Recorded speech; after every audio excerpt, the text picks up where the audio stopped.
soldier.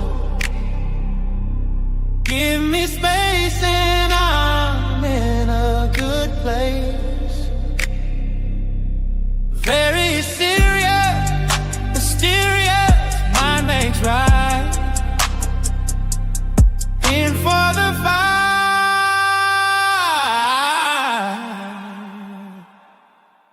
Starlight out on low.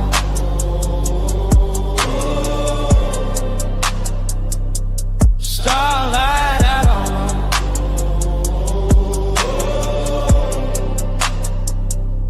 Starlight out low.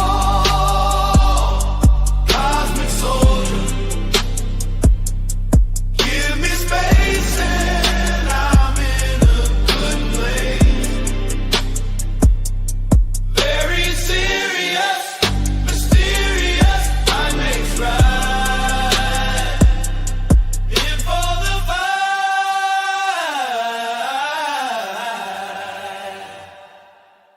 Starlight out low.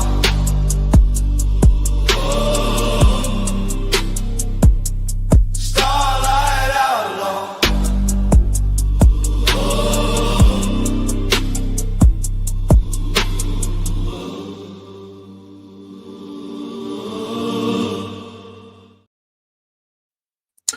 Welcome to the show. I see everybody out there. I have to tell somebody to hush real quick. How's everybody doing? We got Chuck, we got Dennison. I see Mr. Craig in the background. Come back in a little bit. I'm going to do a little bit of monologuing for the first 10, 15, maybe 20 minutes. And then that's the longest I'll go. You can stay in the back if you want. But let's share the stream, get people out, let people know we're live. So I've been asked a lot, and I've had the conversation with some friends, and my co-hosts and people with the keys can chime in during the monologue if they want with their own experiences. But I've had a friend of mine. We were talking. We were having a conversation. And they asked me, because we all know, like, I'm extreme right wing. I'm a ethno nationalist. I'm a whole bunch of things. And we wound up coming to the point and in agreement that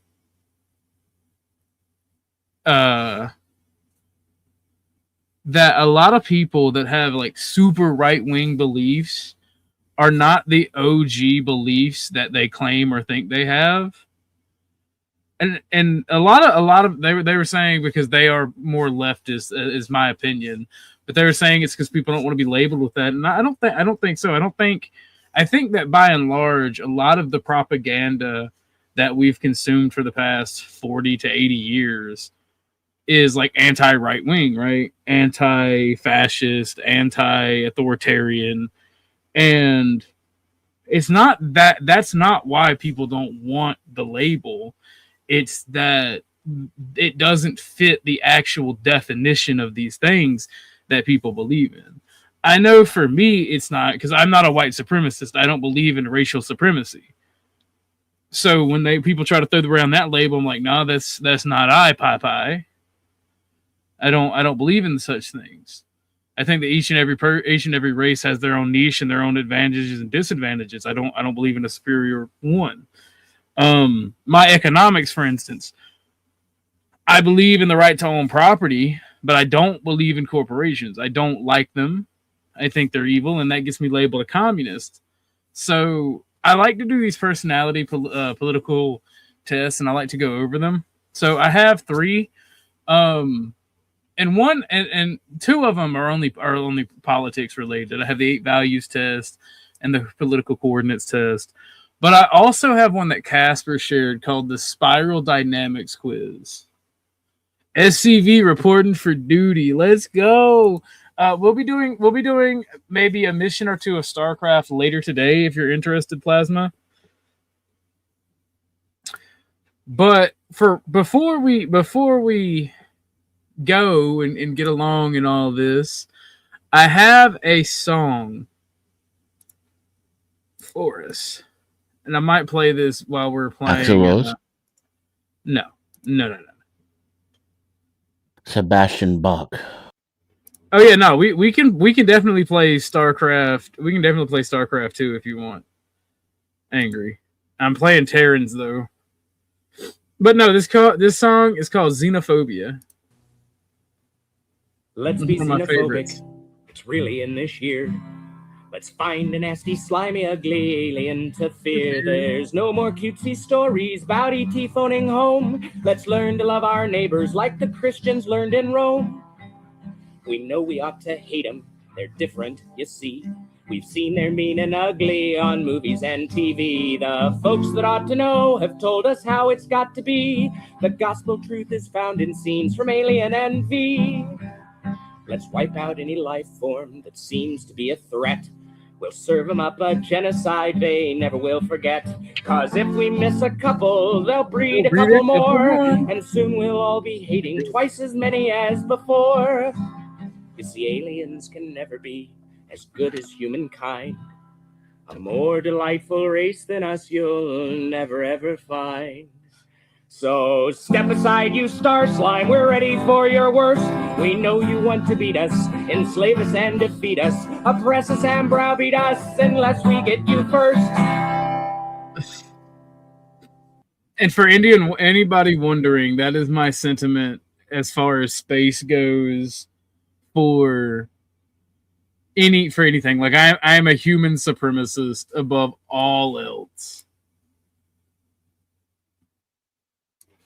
So let that be known. And it is known. Like, so yeah. It is known. Was it Strange Tale? What the fuck was the name of it? It was literally. Oh, I don't know. I don't know. I play 1 TD on it. I don't know. I suck at multiplayer because I can't micro worth a damn. But we're gonna start on this 8 values test right now. And then we're going to talk about Iran, actually, as well. For those of you who haven't seen the 8 values test, here it is. I support regional unions such as the European Union. They're talking about federal governments. It's weird. Being someone who was born in a federal government, to me, that is the nation state. But I don't support the European Union, right? Because the European Union is an actual true federation. The United States is more of a nation state, even though people will argue states' rights, They hardly exist anymore. And the United States is more of a nation state than its states are. So no, I don't agree with the United States. I'm pro. Taxes should increase on the rich to provide for the poor. Yes and no. It's not to provide for the poor. It's the rich people benefit the most from society and logistics, and they should have to pay for such. Children should be educated in religious or traditional values. Absolutely agree. If you don't indoctrinate your children, other people will. It is necessary for the government to intervene in the economy to protect consumers. Absolutely, because corporations will sell and do anything they can to make a profit. Authority should always be questioned. Yes, people should always question the authority. Alawine, since you don't come up often, I'll let you up, but this is mainly a monologue and be talking about the political test. What's up, broski? Same shit, different day. I just wanted to come up and say hi because I haven't seen you motherfuckers for a while, so you can do your monologue. I'm grinding at work. Well, I'm not really doing a monologue now. We're past that point, but I want to speed through the test as quickly as possible. Whee! So, democracy is more of a decision-making process. More than a decision-making process. I disagree. Environmental regulations are essential. Yes, we have to protect the environment. Even when protesting an authoritarian government, violence is never acceptable. Violence is always acceptable. It is just merely a tool. The stronger the leader, the better. Absolutely. Same-sex marriage should be illegal. Yes. Sex outside of marriage is immoral. Not really. Wars do not need to be justified to other countries. Our national security is none of their concern. Maintaining family values is essential. Absolutely. I support single-payer universal health care. No, I support a dual system, right? I think that if you're wealthy and you want better insurance coverage, you should be able to pay for it and get better treatment. I also think that doctors and medical centers, whether they be small practices or big hospitals, I think that doctors have a right to do public or private or public only. It's their choice. So it's kind of weird. It's important, so I stay neutral on that. It's important that we maintain traditions of our past. Yes, it is important, but in the context of this, I disagree because this test is basically asking big dumb redneck her we should maintain the traditions of our past, not actual tradition, because something that's very traditional for like many European states is technological advancement, science and mathematics, right? So it's very weird. I'm gonna say yes just because I naturally agree. Traditions are of no value on their own. I think every tradition has come from a necessity. I think the reason that we didn't have like free love and free sexual interaction without bitching at people and treating people like shit was because that was actually more so to clamp down on disease than it was to not fuck, personally. Drug use should be legalized or decriminalized. I absolutely agree. I think all drugs should be decriminalized at minimum, and many drugs should be legalized and taxed. I think it's that if the people can't maintain and they do commit crime, I think that's what we should punish. And if they don't take care of their children, they should be punished extensively. So, all people, regardless of factors like culture or sexuality, should be treated equally. No. Equality is a false god. Equality under the law is the only thing that exists. Basic utilities like roads and electricity should be publicly owned. I think that they should inherently be publicly owned. Things like electricity, water, roads, but there should be a framework and the ability for certain groups of people or people to be able to build their own infrastructure if they wish to. Publicly funded research is more beneficial for people than leaving it to the market. Absolutely. Research and development is hardly ever something that is profitable when left to the market. It typically leads to, like, you typically have to have large sums of government subsidies or some type of government interference. Like pharmaceutical companies, honestly, they're the only ones allowed to research medicine, right? So there is no competition against them. And all of this free hand of the market bullshit is just a fucking lie. It is important to maintain our national sovereignty. Absolutely. If you don't maintain your sovereignty, someone else will. Oppression by corporations is more of a concern than oppression by governments. Absolutely. I want to leave that neutral because they're both a concern, but our founding fathers knew about oppressive corporations posing as governments with the East India Company. Military action by any nation is often necessary to protect it. Absolutely. Gun ownership should be prohibited for those without a valid reason. Absolutely disagree. The difference between a citizen and a subject is citizens are armed. No cultures are superior to others. I do believe, where I don't believe in racial supremacy, I believe in cultural supremacy. There are definitely better cultures than others. Inheritance is a legitimate form of wealth. Absolutely not. People should have the right to pass on what they make to their kids, but at a massive tax rate, especially if they're wealthy. Genetic modification is a force of good even on humans. I absolutely agree as a eugenicist. The general populace makes poor decisions. Absolutely agree. The very essence of the state is a threat to our liberty. Disagree. The state is how we exercise anything as humans. Victimless crimes such as drug use should not be crimes at all. There's no such thing as a victimless crime, right? If a parent does drugs and they don't take care of their children, that's not a victimless crime. While I do believe drugs should be legalized, because you're not going to stop people from putting into their body what they want to put in, I do think that we should punish people if they don't take care of their children properly, or if they do stupid shit because they're addicted to they're on drugs. Government surveillance is necessary in the modern world. I slightly agree with that because there's going to be surveillance for policing outside of institutions like banks, and even businesses like convenience stores, and people are going to get caught on that. People have a right to put in a Ring doorbell camera, even though some people don't like it. Like, so there's going to be surveillance, but like government surveillance,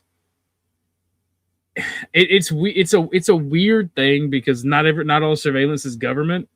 But I would rather there be government surveillance than private security surveillance. Like Walmart's facial recognition system should be legal. Research should be conducted on an international scale. I mean, I see no issue with that, but we should also do research on a national scale as well. Like we shouldn't just leave it up to the international people. So I agree with that. Quality education is a right of all people. I wouldn't say it's a right, but it's absolutely necessary. It's important that we think in the long term beyond our lifespans. Absolutely. Abortion should be prohibited in most cases. Yes, strongly agree. It's important that we work as a united world to combat climate change. No, because climate change is a natural thing that happens. Now, if you would have said like stopping rising oceans, cleaning up pollution, I would agree with you there. Churches should be taxed the same way institutions are taxed.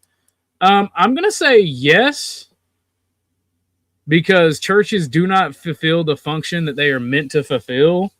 They don't build up the community. They don't help people find jobs. They don't help people with charity by and large.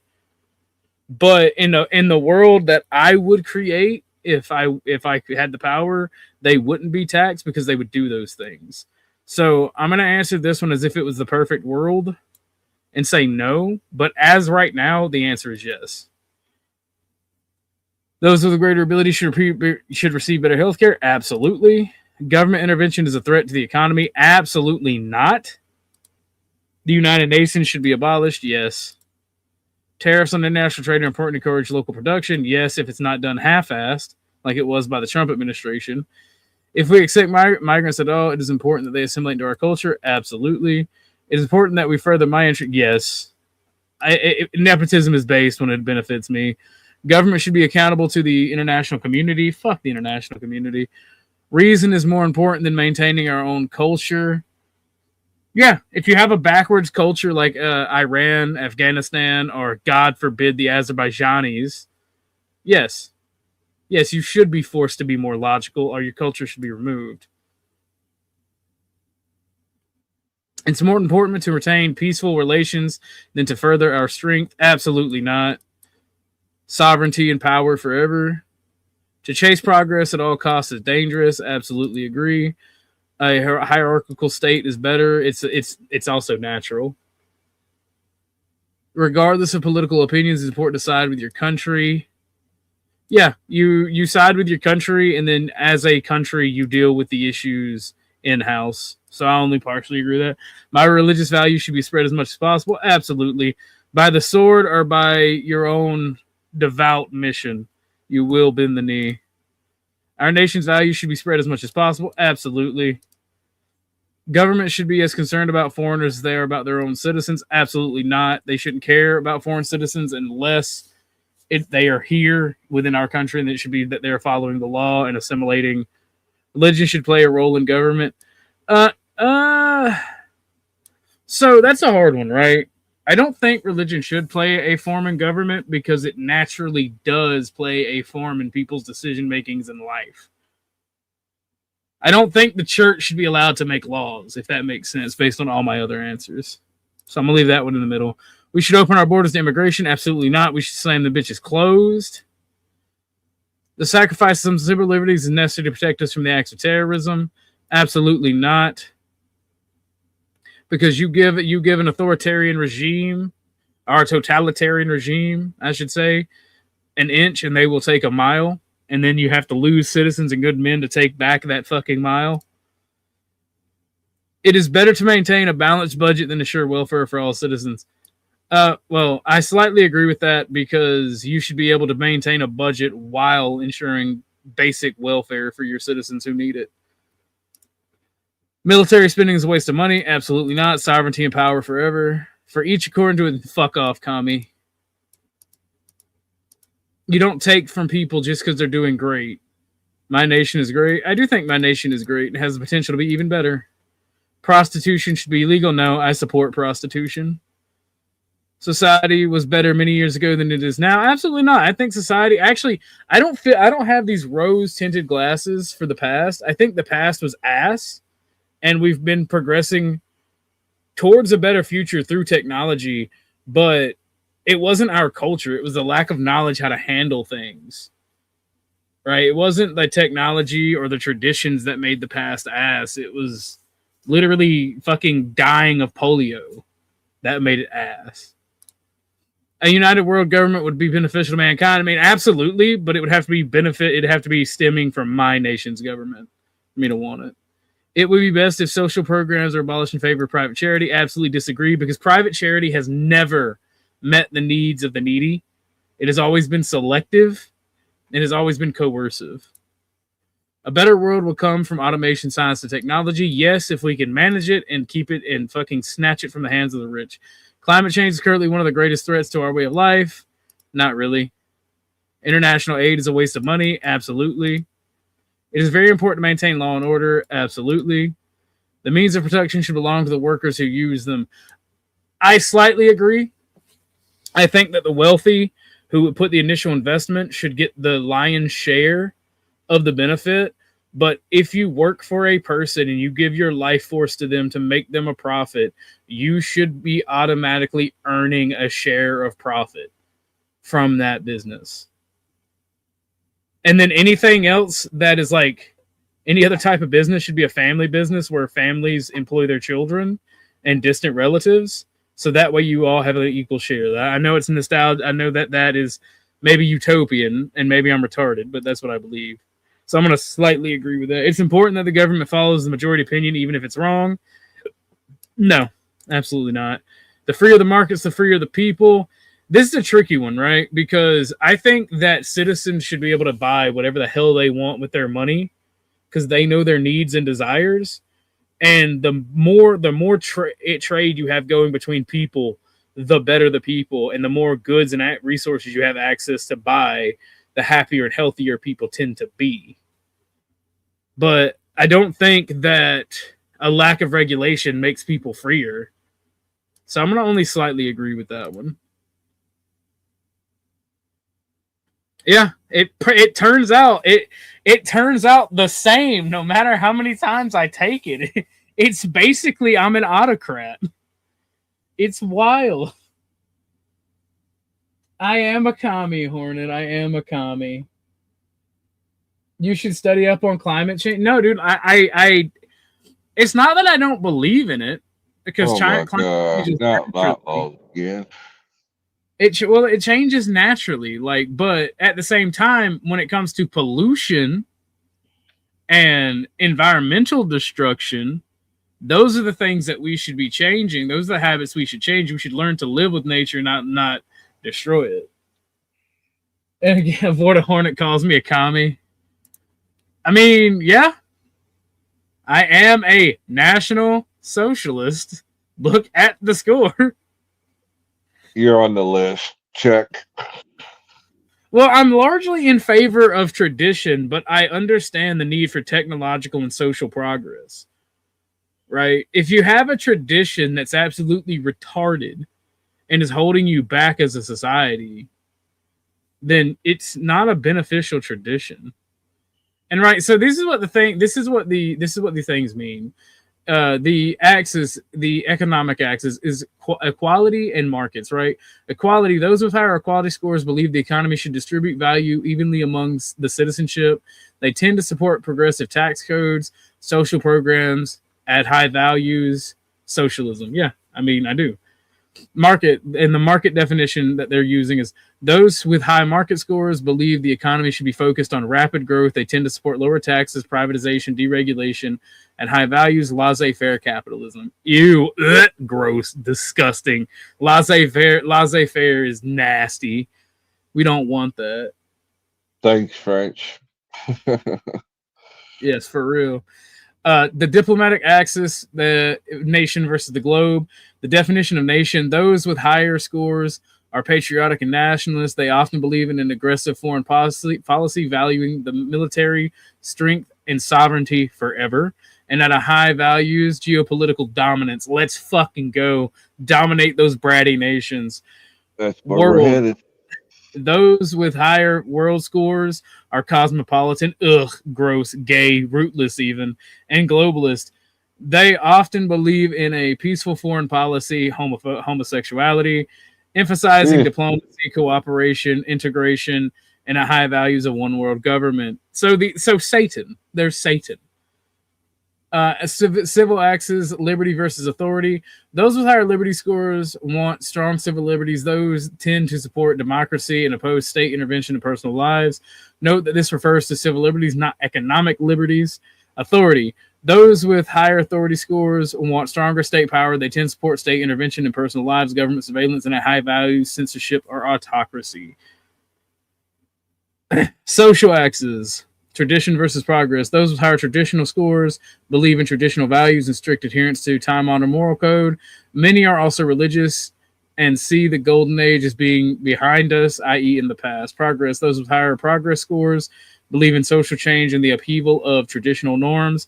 Many are also atheists and see the golden age as being in front of us, i.e. the future. I think the golden age is now. So like these don't necessarily represent my actual beliefs, but they're a good start. You got Be Brave back there. Be Brave. Hey there. What's up? Forewarning, you're welcome to say whatever you want, but today's show is not an argument show. It's it's what I say show, because I'm talking about me and my political ideology. Oh, wait a minute, hold it. Your political ideology, it's not an argument show, so that means we're listening to you and agreeing without anything, or what? No, you don't have to. You don't have to agree, but I'm not going to get lost in the minutia of debate. Like, for instance. Well, no, hold on. I'm pretty good at keeping to a widow host once orthodox. I don't think. What do you? No. This is not just against you. Okay. This is just everybody that comes up. Yeah, everybody that comes up. Oh yeah, no. Mr. Greg, if you're still out there, you can come up as well now too. The monologue didn't last as long as I thought it would. But no, how are you doing this morning, Be Brave? Oh, wonderful, man. Alive. I just woke up and there was a show that RLM had going that would have been excellent if she could have kept it on topic. I just like her assets, you know what I mean? Well, I'm telling you, it would have been an excellent. I mean, she, it wasn't bad, but boy, oh boy, she just let. There's just a couple of people move in there, and she just let them. Yeah, I saw that, Brave. Come on, man, doggone, that's a good topic, man. Nice, peaceful discussion. It would have been wonderful, but it wasn't horrible. But what a waste. What a waste of topic. Oh boy, Cage, I will boot you out today. Same thing I told Be Brave. Get it straight, Cage. He ain't playing. What's up, Cage? Whoa, what's up, everybody? You got a lot of background noise. My bad. But no, everybody's welcome to the show. You don't have to agree with me, but today is a show about my political beliefs and what I think about politics, at least for the first part, and then we're gonna go into Iran. But yeah. So, what's your political beliefs? Just wondering. I have none. I've never voted before. Well, I just went over them. I'm largely a national socialist, but this thing has me pegged as an autarkist. Sorry, as a what? I'm a national socialist. And as a pegged as what? As an autarkist, believing in autarky. I don't even know what that means. It means he's gay. What does that mean? Autocracy? Yes, it means that I'm in favor of autocracy. Autocracy. Okay, yeah. What's the definition of that? I'm sorry. I don't really go too much into it. I went over the definitions. You're gonna have to run it back because I'm not. I'll just search it up myself then. Yeah, that works. But yeah, no, that was the 8 values test. Has anybody got any comments, questions? You want to discuss anything with my answers? If you were watching.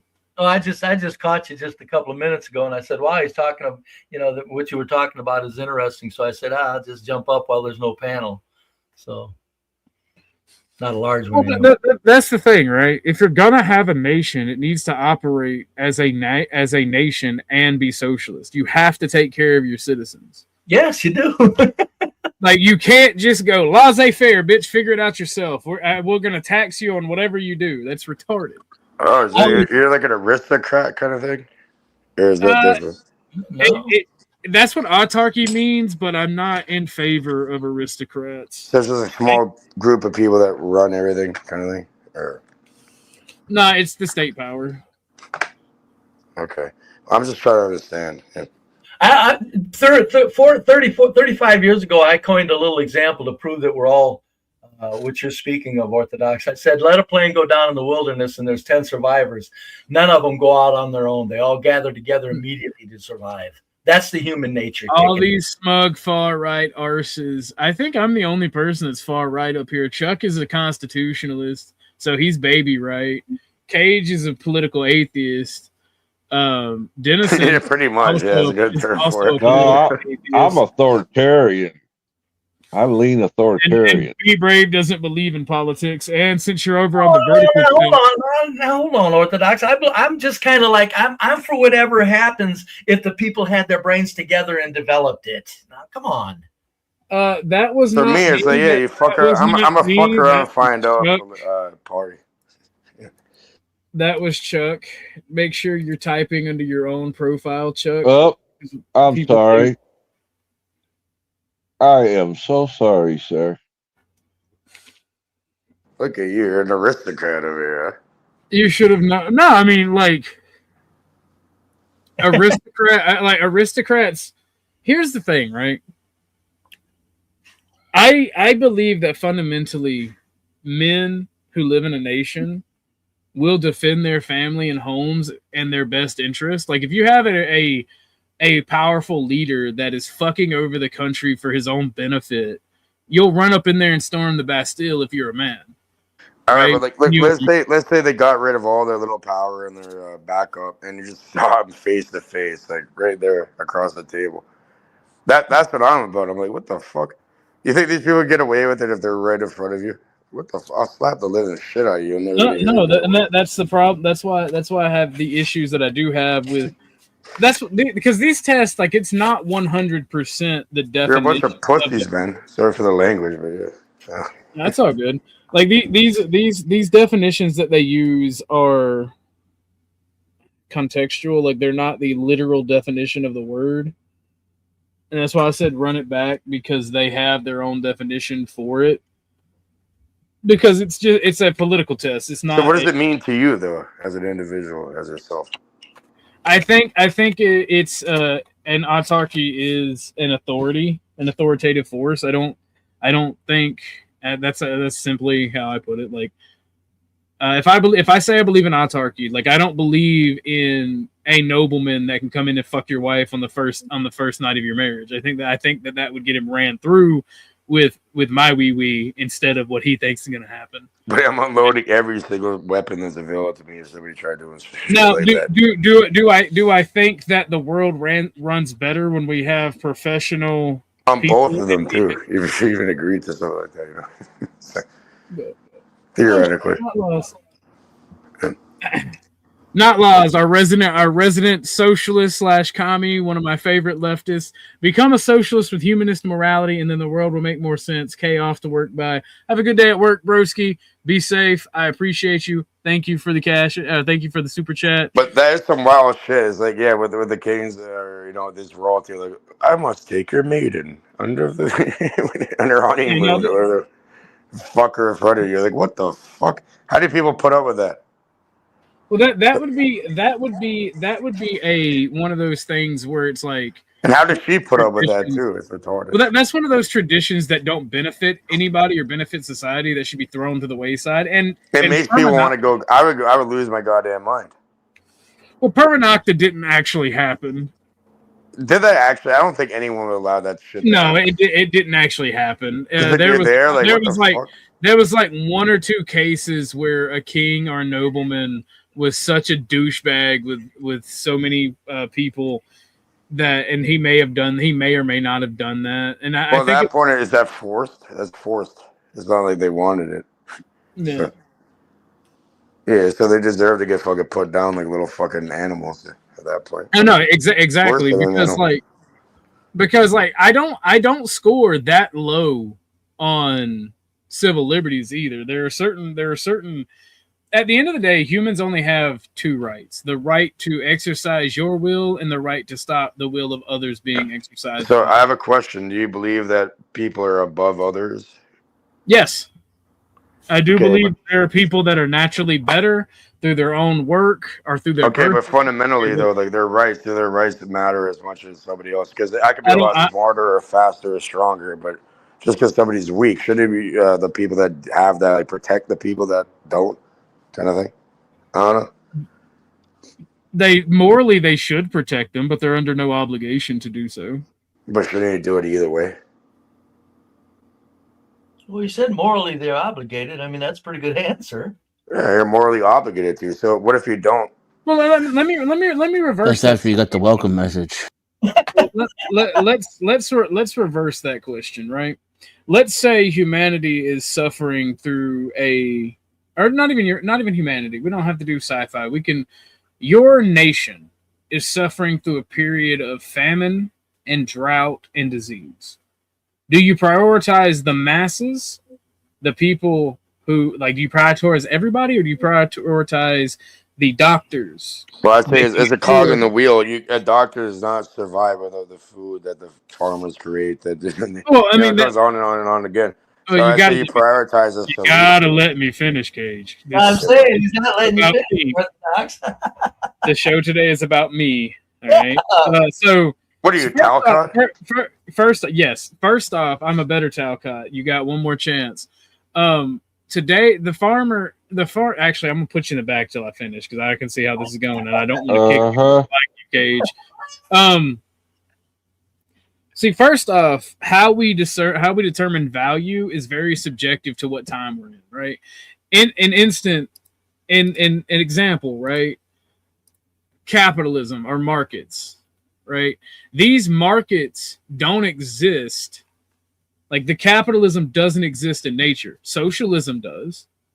Because if you like Chuck mentioned, or was it Be Brave? I am getting old. Be Brave. If there's a plane crash, you're not going to argue about the price that you're going to get paid to go cut firewood. You're going to do it because it's a mechanism of survival, right? And capitalism comes once your needs are met as a society or as a tribe. Right. An afterthought. I've always said capitalism is a fair weather reward for taking care of your country. Well, I mean, capitalism, once you have established logistics. And I'm saying that for the bottom people. I'm just saying, the market. Brave. So, yeah. Brave, you're doing the thing Cage was doing. No, I'm sorry. So once you have established logistics and like you have the necessities for survival, then capitalism and markets become a very useful thing. But they have to be regulated and controlled, or else it winds up putting too much power in the hands of a few people. Look at the power that Jeff Bezos and Elon Musk have. They have the power to shut down most nations with their will. Yes. Well, Cage, I'm not going to do the back chat thing. I put you in the bottom because I was talking, and even if you mute yourself, you'll unmute and overtalk me. But I'm gonna bring you back up. Did you hear what I was saying? Do you have any discussion about that? Yes, I heard. Obviously, it's survival instincts, right?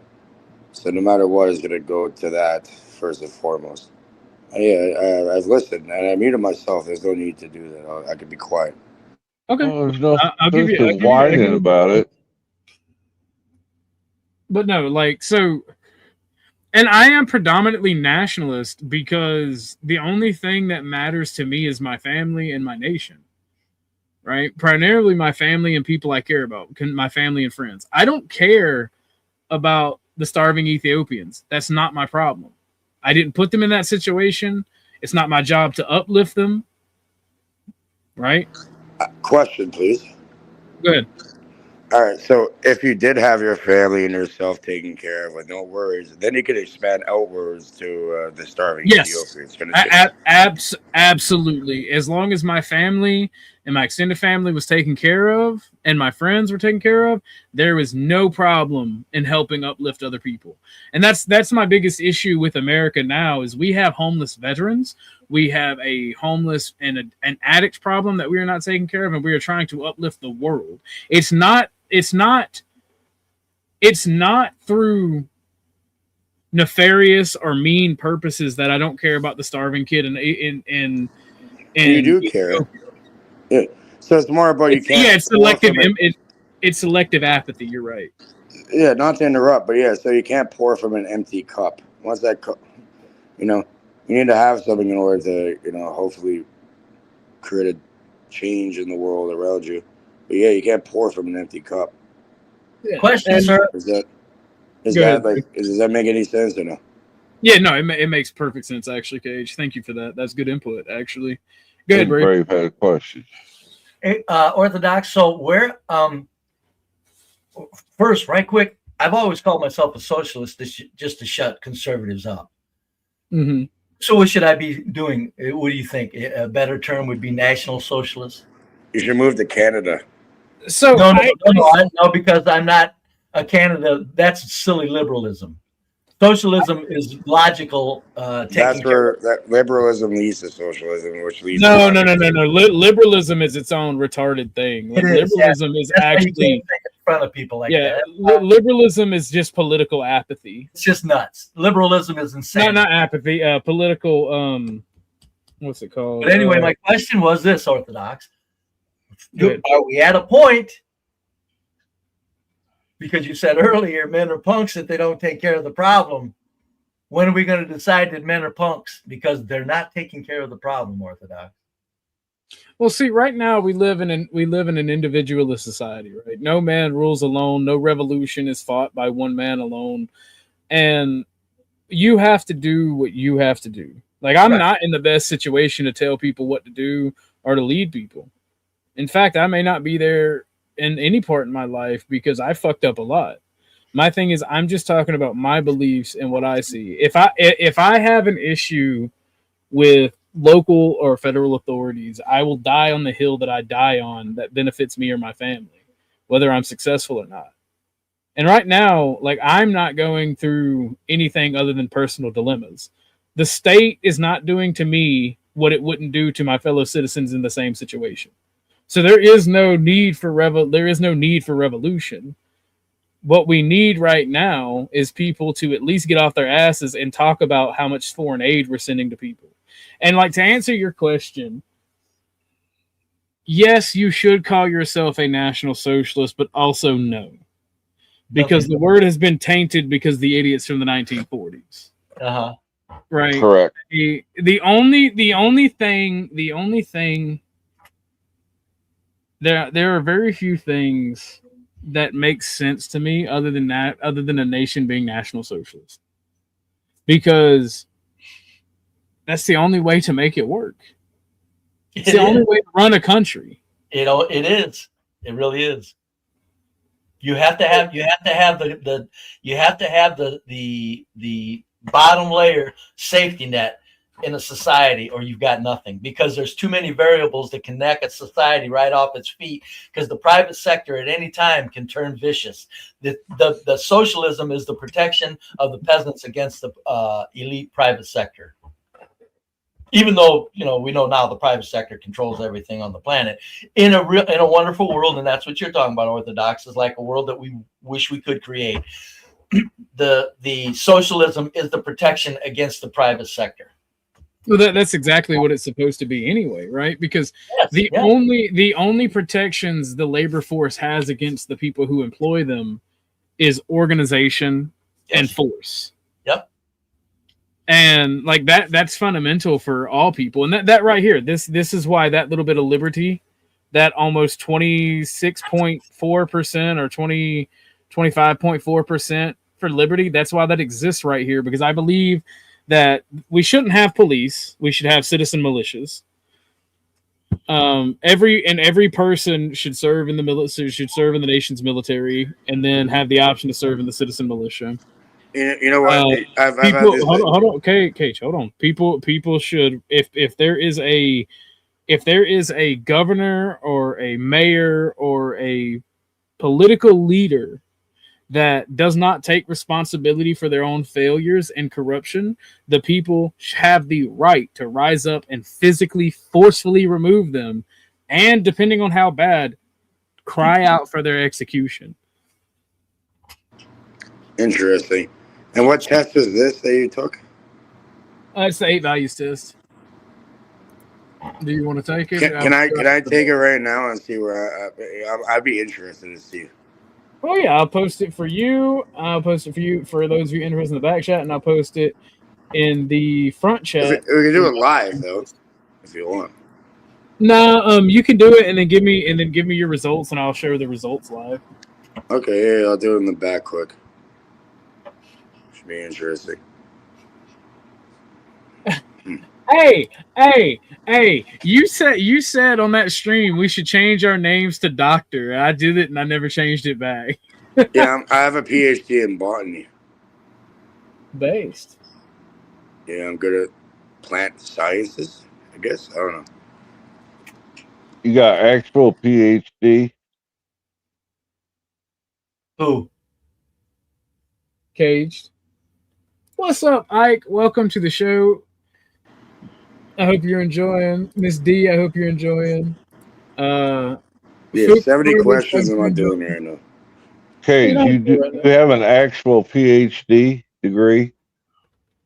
I could be. I could probably teach people. Then you don't have one, so you're lying. Okay. No, I don't. Not formally. But over here, actually, you know what's really funny, Chuck? Hilariously enough, people just buy them, and then they end up getting random positions. Cage, thank you for coming. This is not about Cage. You can send a super chat if you want to discuss your PhD and your life story on this. Chuck. Oh, I was just asking if he had a true PhD. Chuck, that was not very nice of you. I feel like you baited him into that. I was being direct.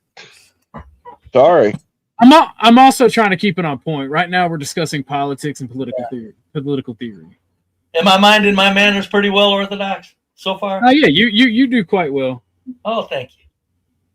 So yeah, no. So and that's the thing. And like progress to me, progress means technological advancement. Traditionalism doesn't mean a lack of technological advancement. That's why I scored neutral, right? I think that our systems in which our society is born on, i.e. our traditions, I think that they exist for a reason. I think the vast majority of them are beneficial. If they were not beneficial, they would not do it. You know what I'm saying? And the traditions that people are trying to manufacture in the modern era are kind of retarded. Perverted. Yeah. The worst. They're perverted. There's too much flesh desire in them. It's like, you know, a direction or a tradition that involves, something like, what do we do with cars or picnics? That's one thing. These traditions they're establishing now are like, you're involving kids. You're taking the minds of kids and forcing them into these traditions. That's not a tradition. That's indoctrination. But yeah, it's not. What do you think, Orthodox, the chances of reversing any of this? I think it's happening. I think it's happening, actually. I think that we're seeing, because just because something is a fad or it's being pushed for 20, 30, 40 years in a society does not mean that it won't eventually go away because people will realize how harmful and how bad it is for society. Orthodox, don't you think there's the problem with the young people is they're being pushed either too far crazy right or too far crazy left? Yeah, I mean, I can see that.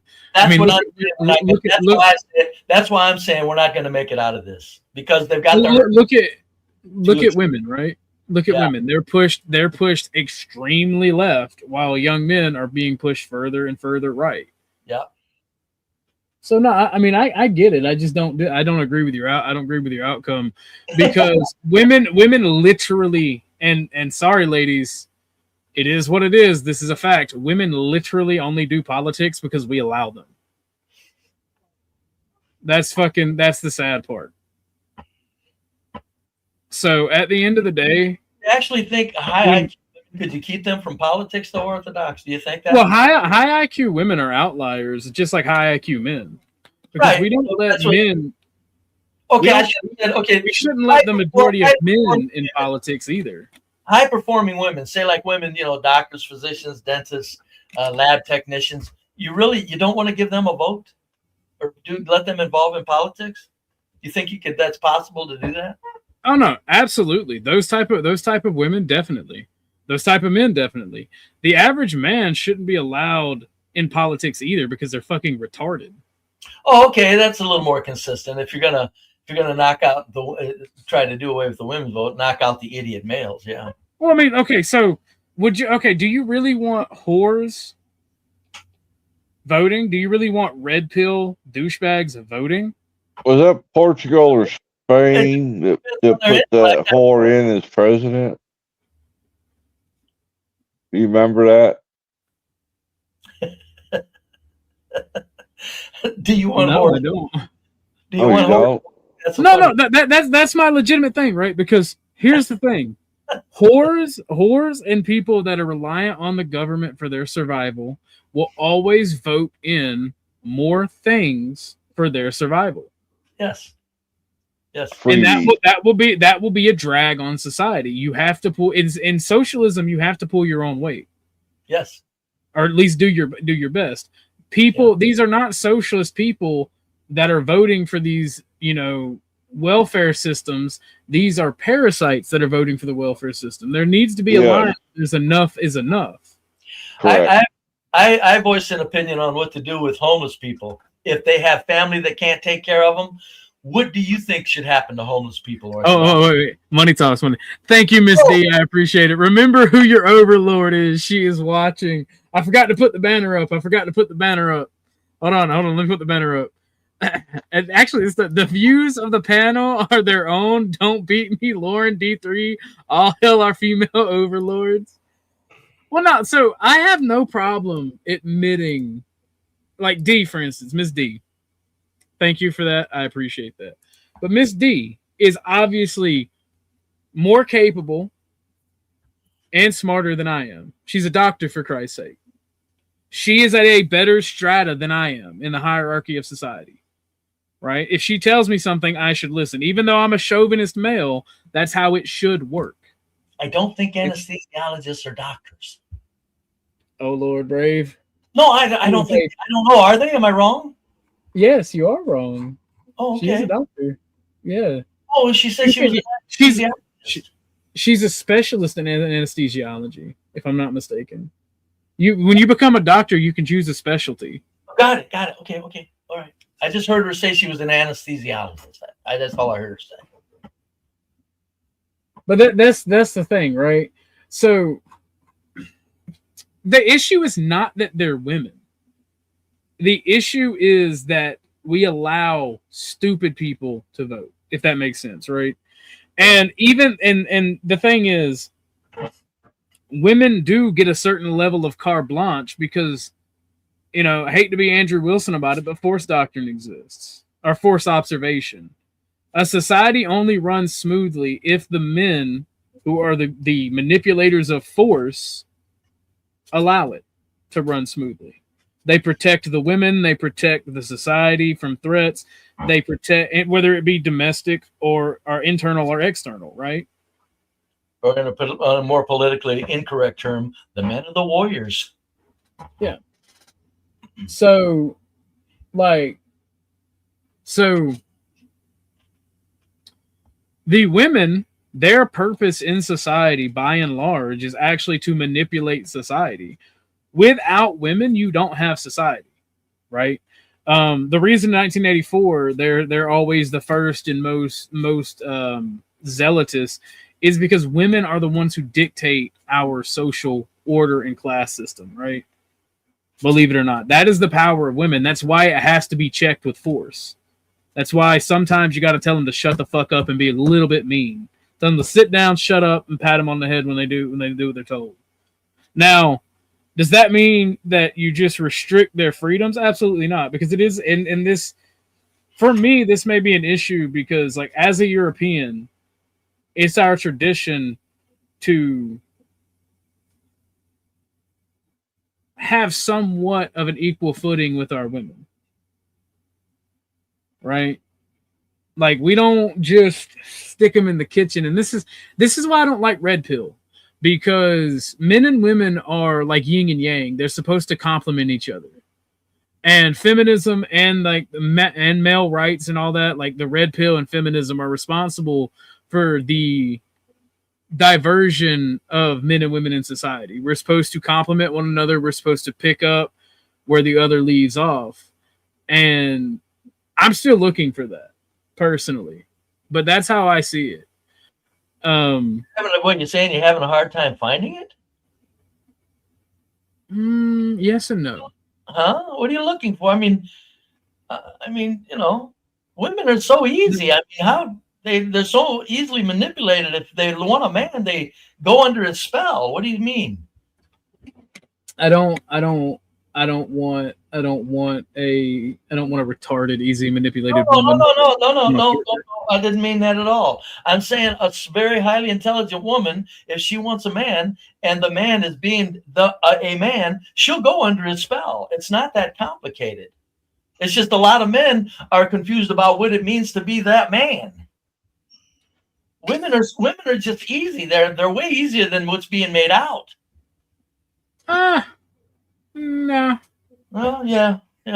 I think the problem with our society is it's a dual problem. It's not all on women, but it's not all on men. And the issue is, one, especially with like feminists and male rights activists, like the red pill, they want to push it all on one side or the other. Yeah. Right. No. And I'm sorry, Brave. You don't know what the modern woman is like. Yeah, I do. Like, better than you. Oh, yeah, okay. Well, just our opinion. You got it. I got mine, and I can back mine up in front of a panel of psychologists. I could dissect modern female behavior and make sense of it better than Orthodox can. I'm sorry, geez, shoot me. He thinks he's better than me at it. I think I'm better than him. It's no big deal. We'll just leave it there. Yeah, no, that's fair. But the simple fact of the matter is,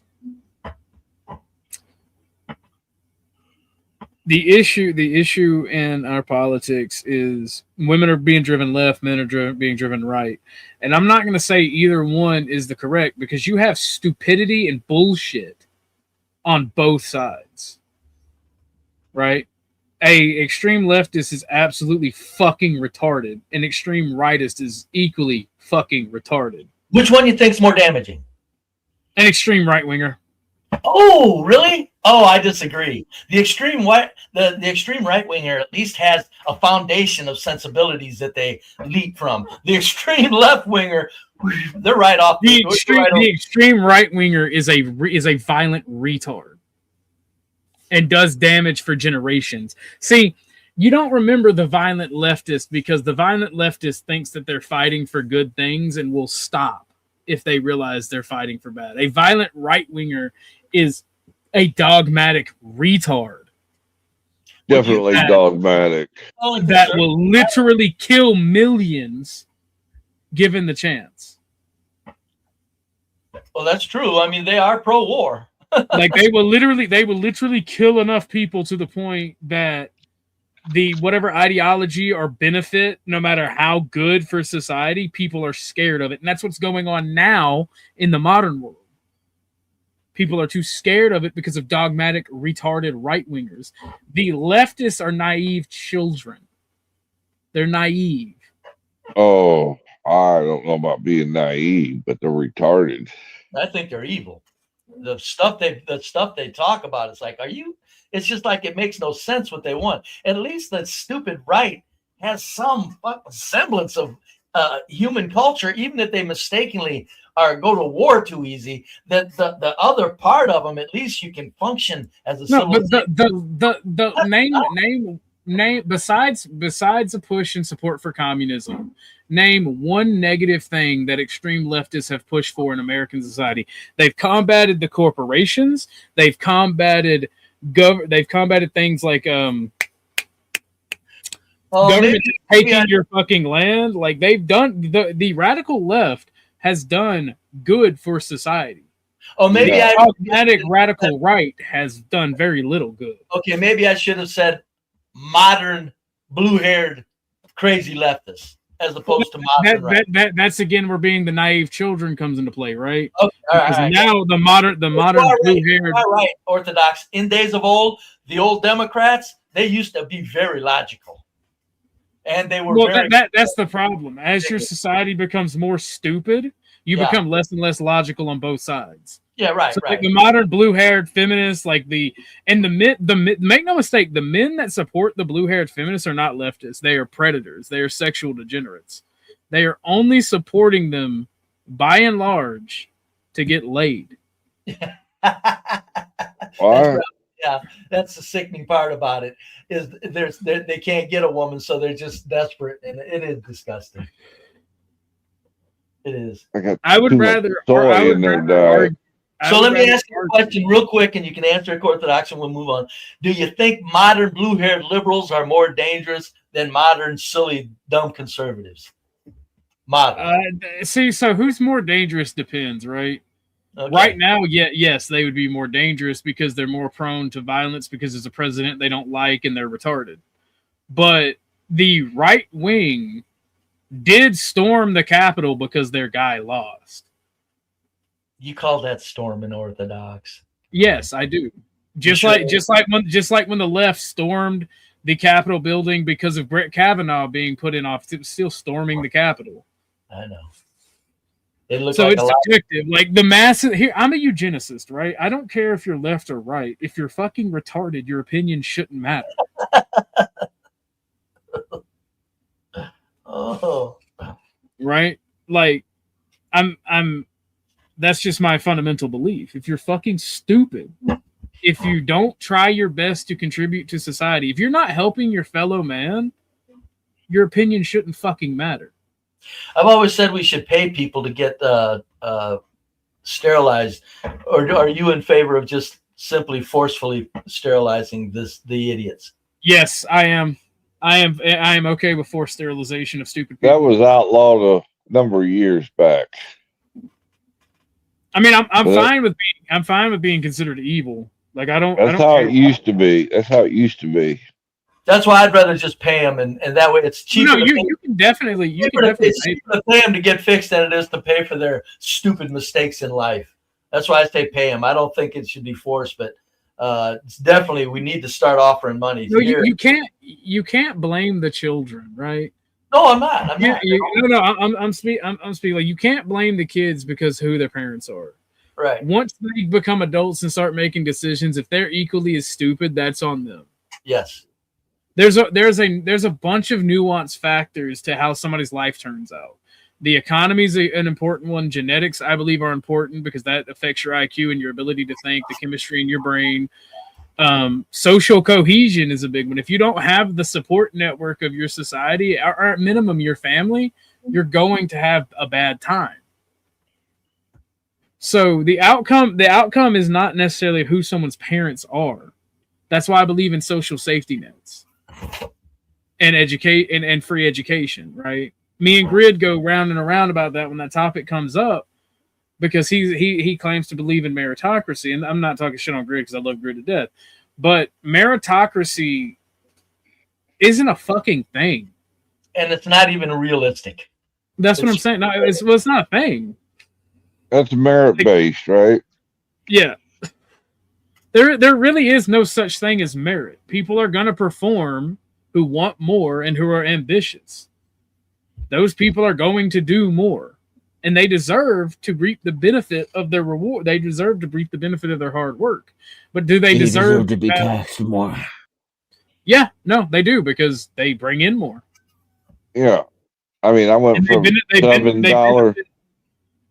Go ahead. I went from $7 ditch digging, and I worked my way up by doing the things you're talking about up to a 6-figure income before I got injured and had to quit. How much did you and here's my reason for rich people and people who make more being taxed more.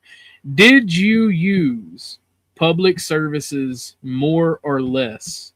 And I'm not talking about welfare. I'm talking about roads, right? Hospitals, things that are public services. Did you use them more or less when you were wealthy? It made no difference. It was the same. It was the for same? me. Yeah. I didn't increase my personal level of immediate pleasure. You know, I didn't go out and buy a Lamborghini. I still drove an old Ford pickup truck to work every day. You know, my lifestyle didn't change because I started making some. I was just trying to look out for the kids' future is what I was striving for. I wasn't looking for immediate gratification from the riches, so to speak. Well, so did you drive or fly to Disneyland when you went on vacation? Drove. So that's kind of my point, right? 1,200 miles. Rich people, they don't all not all, and not it's not rich is not the way to go. Wealthy people and people who have more and spend more money, yes, they're good for the economy. It's great. So you don't want to tax them into oblivion, but you driving through those states is you making use of public services, right? The highway. You're using the highway. You benefit from the police and fire department more. You benefit from the military more because all these things are designed to protect your assets. The police exist only to protect corporate and wealthy people's assets. Plain and simple. Orthodox, you know why most people would disagree with you? Because when they see they're idealistic. One second, Brady. 1 second. Is that you, Josh? Yeah, it's me. Our little commie. All right. Today is not about you guys. It is about me and my political beliefs. So I get priority. Oh no, right? we got this. And no over talking each other. No over talking, especially no over talking me. But we can have a discussion if you would like. I want Brave to finish his thought. Yeah, making a slight correction here. So what OG's talking about is if you're productive, right? If you're being productive. Let's say you're making something, dishwashers, furniture, doesn't matter, right? To distribute that product, regardless whether you own the logistics, right? But you're making money by producing a good that has to be transported across the United States. That's what he means by utilizing public services. And he would be true based on laws. Laws don't protect people. There is no thing in law that says a cop has to protect your life. They do and are legally obligated to protect your property. So if you, in fact, the Supreme Court has made it to where they're not allowed. But Brave have a good point. Brave, I'm sorry you got overtalked. Let's go ahead and give Brave back the floor. Okay. The reason that the conservatives disagree with you is this one big reason, because they are afraid of bums getting in on the safety net. And my point is this: if a society has its headlights on, it can age appropriately with the public school system, raise kids, even if they're from stupid parents, they can raise kids to understand you must not be a bum. You have safety nets. these rely on all contributing while you can and as good as you can. People are afraid. Conservatives are everything you've ever heard of them say. Their one reason is, well, this guy's going to take advantage of it. So that means nobody else gets the sensibilities of safety nets because we're worried about what a handful of goddamn losers will take advantage of. That's the whole. Well, hold on, because I don't disagree with you. That's definitely what conservatives are worried about, but they're retarded. Right. Why in the hell do we not take care of bums? Because here's the thing, right? Are they bums, or is there a reason they can't work? Do they have a mental disorder? Well, do they lack opportunity? Do they lack the resources to get back and forth? You know, there's a lot of bums, but and the bums become mobs if we don't take care of them. Orthodox, you know that. Yeah, no, that's another thing. Like, if taking care of what you call bums would be beneficial to society, right? Yes, and here's the thing: if they're too bummish and they won't work for their meal, guess what? There's a nice room for them where they go and stay until they starve to death because they won't contribute to society. You mean where is this room? It can be wherever we decide to put it. I prefer the bottom of the ocean, so we feed the sharks and the fish. Come on, you're talking too logically to go crazy. Just what are we going to do with bums that if they don't have family to take care of them? We need compounds for them. Well, no, so not even that, right? What we need to do, and I find that the bums, that as you call them, are just disillusioned people that have no options. They don't know where to go. They don't know what to do. They can't afford basic education for like a trade or for the STEM field or something. I disagree. So do I. Oh, you disagree? You disagree? Yeah. All right. Well. That's why I'm a bum. So if y'all have any answers to help me out, hit me up in DMs. No, you're not a bum though, because you're considering life and you're looking at the life and you're improving your life. A bum is somebody, Orthodox, that just like me is just giving up and is lazy and don't want to think. They don't want to even make money with their minds. They don't want to make money with their bodies. They're just lazy people. I just make money with money. Safety nets that will feed them. That's a bum. Well, see, that's the difference, Dennis. You're willing to try to take your money to increase it. Yeah, I know. My daughter. I mean, technically, I would do various other forms of work too. I just hate employment. I had a kid that lived in a huge apartment complex that was, but that's not as funny. All bums, will say, and they lived for the next benefit that they got. They didn't lift a finger for anything. There you go. That's a bum. Except for that next check that they were getting. Yeah. Us on the, I guess I'm going to kind of. What about like super fat people in a wheelchair who can't work? It depends. I have a solution. Yeah. As a fat guy, I have a solution. Right? Some of the people that give me pushback. Is there a final solution? Yes. Some of the people who give me pushback.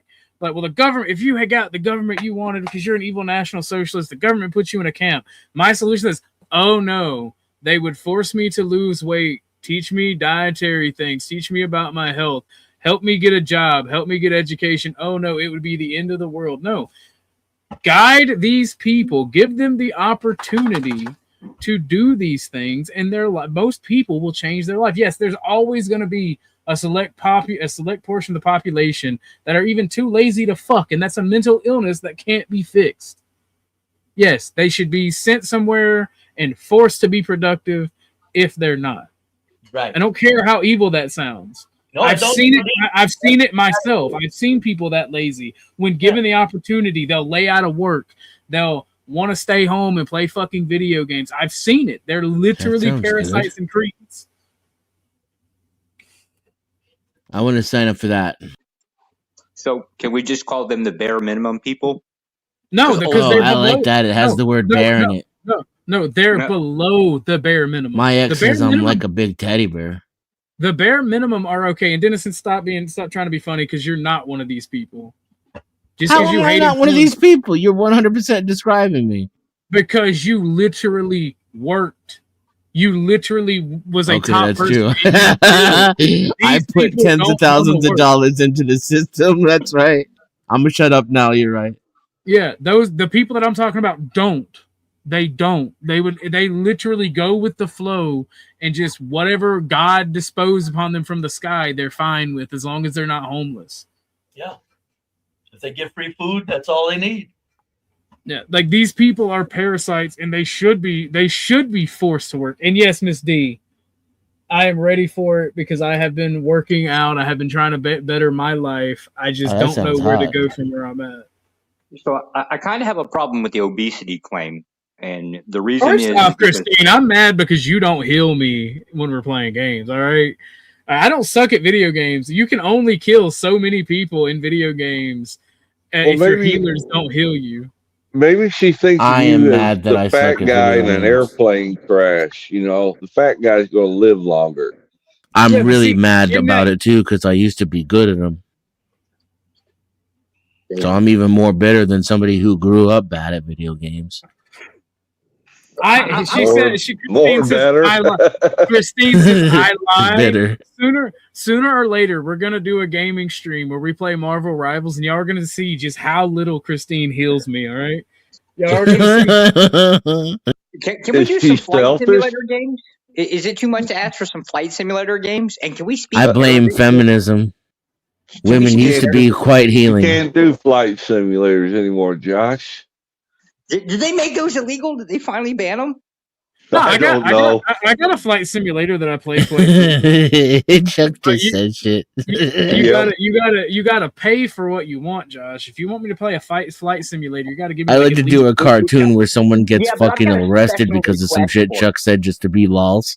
I want the character to wear a towel on his head, and I want him to speak Arabic. No, I can't. Is that supposed to be an insult, D5? Yeah, I can't choose the character. Oh, damn. Can you choose the skins on the aircraft? But no, okay, yeah. Break me, baby, break me. No, Josh. What do you think about this test? Right, economic access. I'm more socialist. Diplomatic access. I'm extensively more nationalist. There's a very few I do believe in coordinated research efforts, reaching out to the stars, stuff like that benefits all humanity. The only thing that makes you on the left is some, not all, but some of the your economical policies. So socialism is effectively like when you say that government ought pay for healthcare, things like that. Like the idea is that the government is supposed to care for the people, right? The government shouldn't exist except to care for the people. Yeah.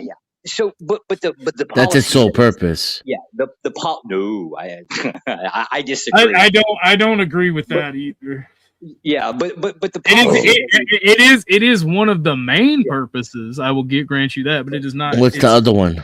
Yeah, to organize defense and the economy. It's the same thing. Oh well, the economy. Yeah, I'm too corporate. Well, organize defense for sure. That's how we got in the mess we're in now. Is because organize the economy. That screams regulations, right? I don't particularly like a lot. Yeah, I don't really like regulations. Well, you can have basic regulations. There should be regulations on corporations. There should be less regulations on smaller businesses. I don't think. I don't think corporations should be allowed to exist. To be honest with you. Damn. So they shouldn't be allowed to get huge like they are. I don't disagree, right? But there are some things like technology, like research and development, and things like AI, heavy industry like mining and manufacturing are so niche and or so expensive that you would have to have some type of corporate structure and investment schemes, both private and public, i.e. government and private citizens, and you would have to allow them to be profitable. So I'm not against the government picking and choosing winners either. Like I'm not against that because I don't think my issue with government intervention is when they half-ass it and they create a monopoly and allow that corporation, because they have a monopoly, to tax the fuck out of citizens. Be like, oh well, we're the only game in town, so you have to pay $100. Life doesn't have to be competition and unfairness.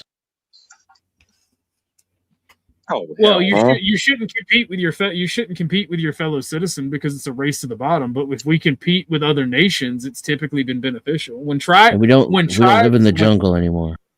When tribes compete, it's beneficial. When individuals compete, it's a race to the bottom. Fuck y'all, I'm competing with all of y'all. I don't care if you're my brethren. I'm competing. Well, never mind. That's wrong. When we get done with Iran, Vietnam's next. I went straight for the commies, right? So I guess I'm not really competing anymore. Well, we're getting ready to invade Cuba too. Yep, I got a long list of commie countries need to go down, and yes, I am in one of them. Because they aren't communist.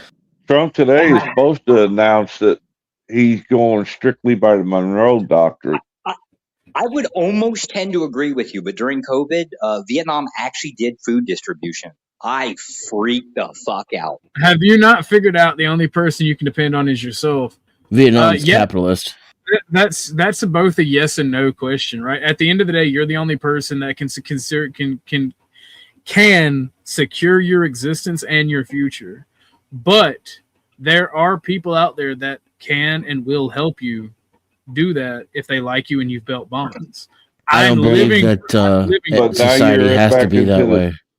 You're back to the selfish. I think society is incentivized to be dog eat dog and kill your brother for food. I don't think it has to be that way anymore. I agree. Dennis, then you're correct. We're incentivized to act like animals to each other. Yep.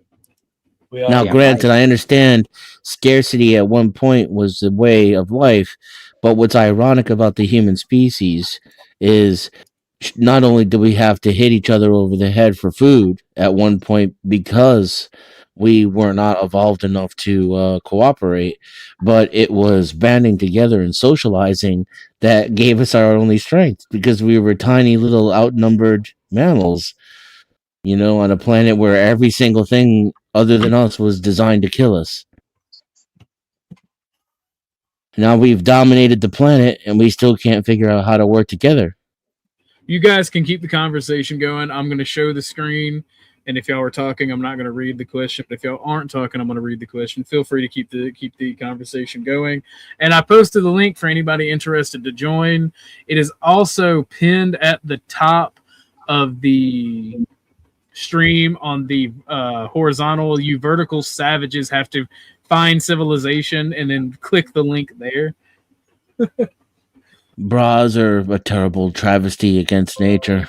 There's always about 4 or 5 that hit that vertical. I don't know why that is, but every time it shows up on the top of YouTube, right? Like if you're looking at the YouTube videos, it's always the first one. The second one is always like. Actually, Denison, y'all hold it down. Tuck needs to go OUT. Don't let D5 lie to you. She's filling your head with feminist propaganda. I thought D5 was like the president of the feminist club. Maybe, I don't know.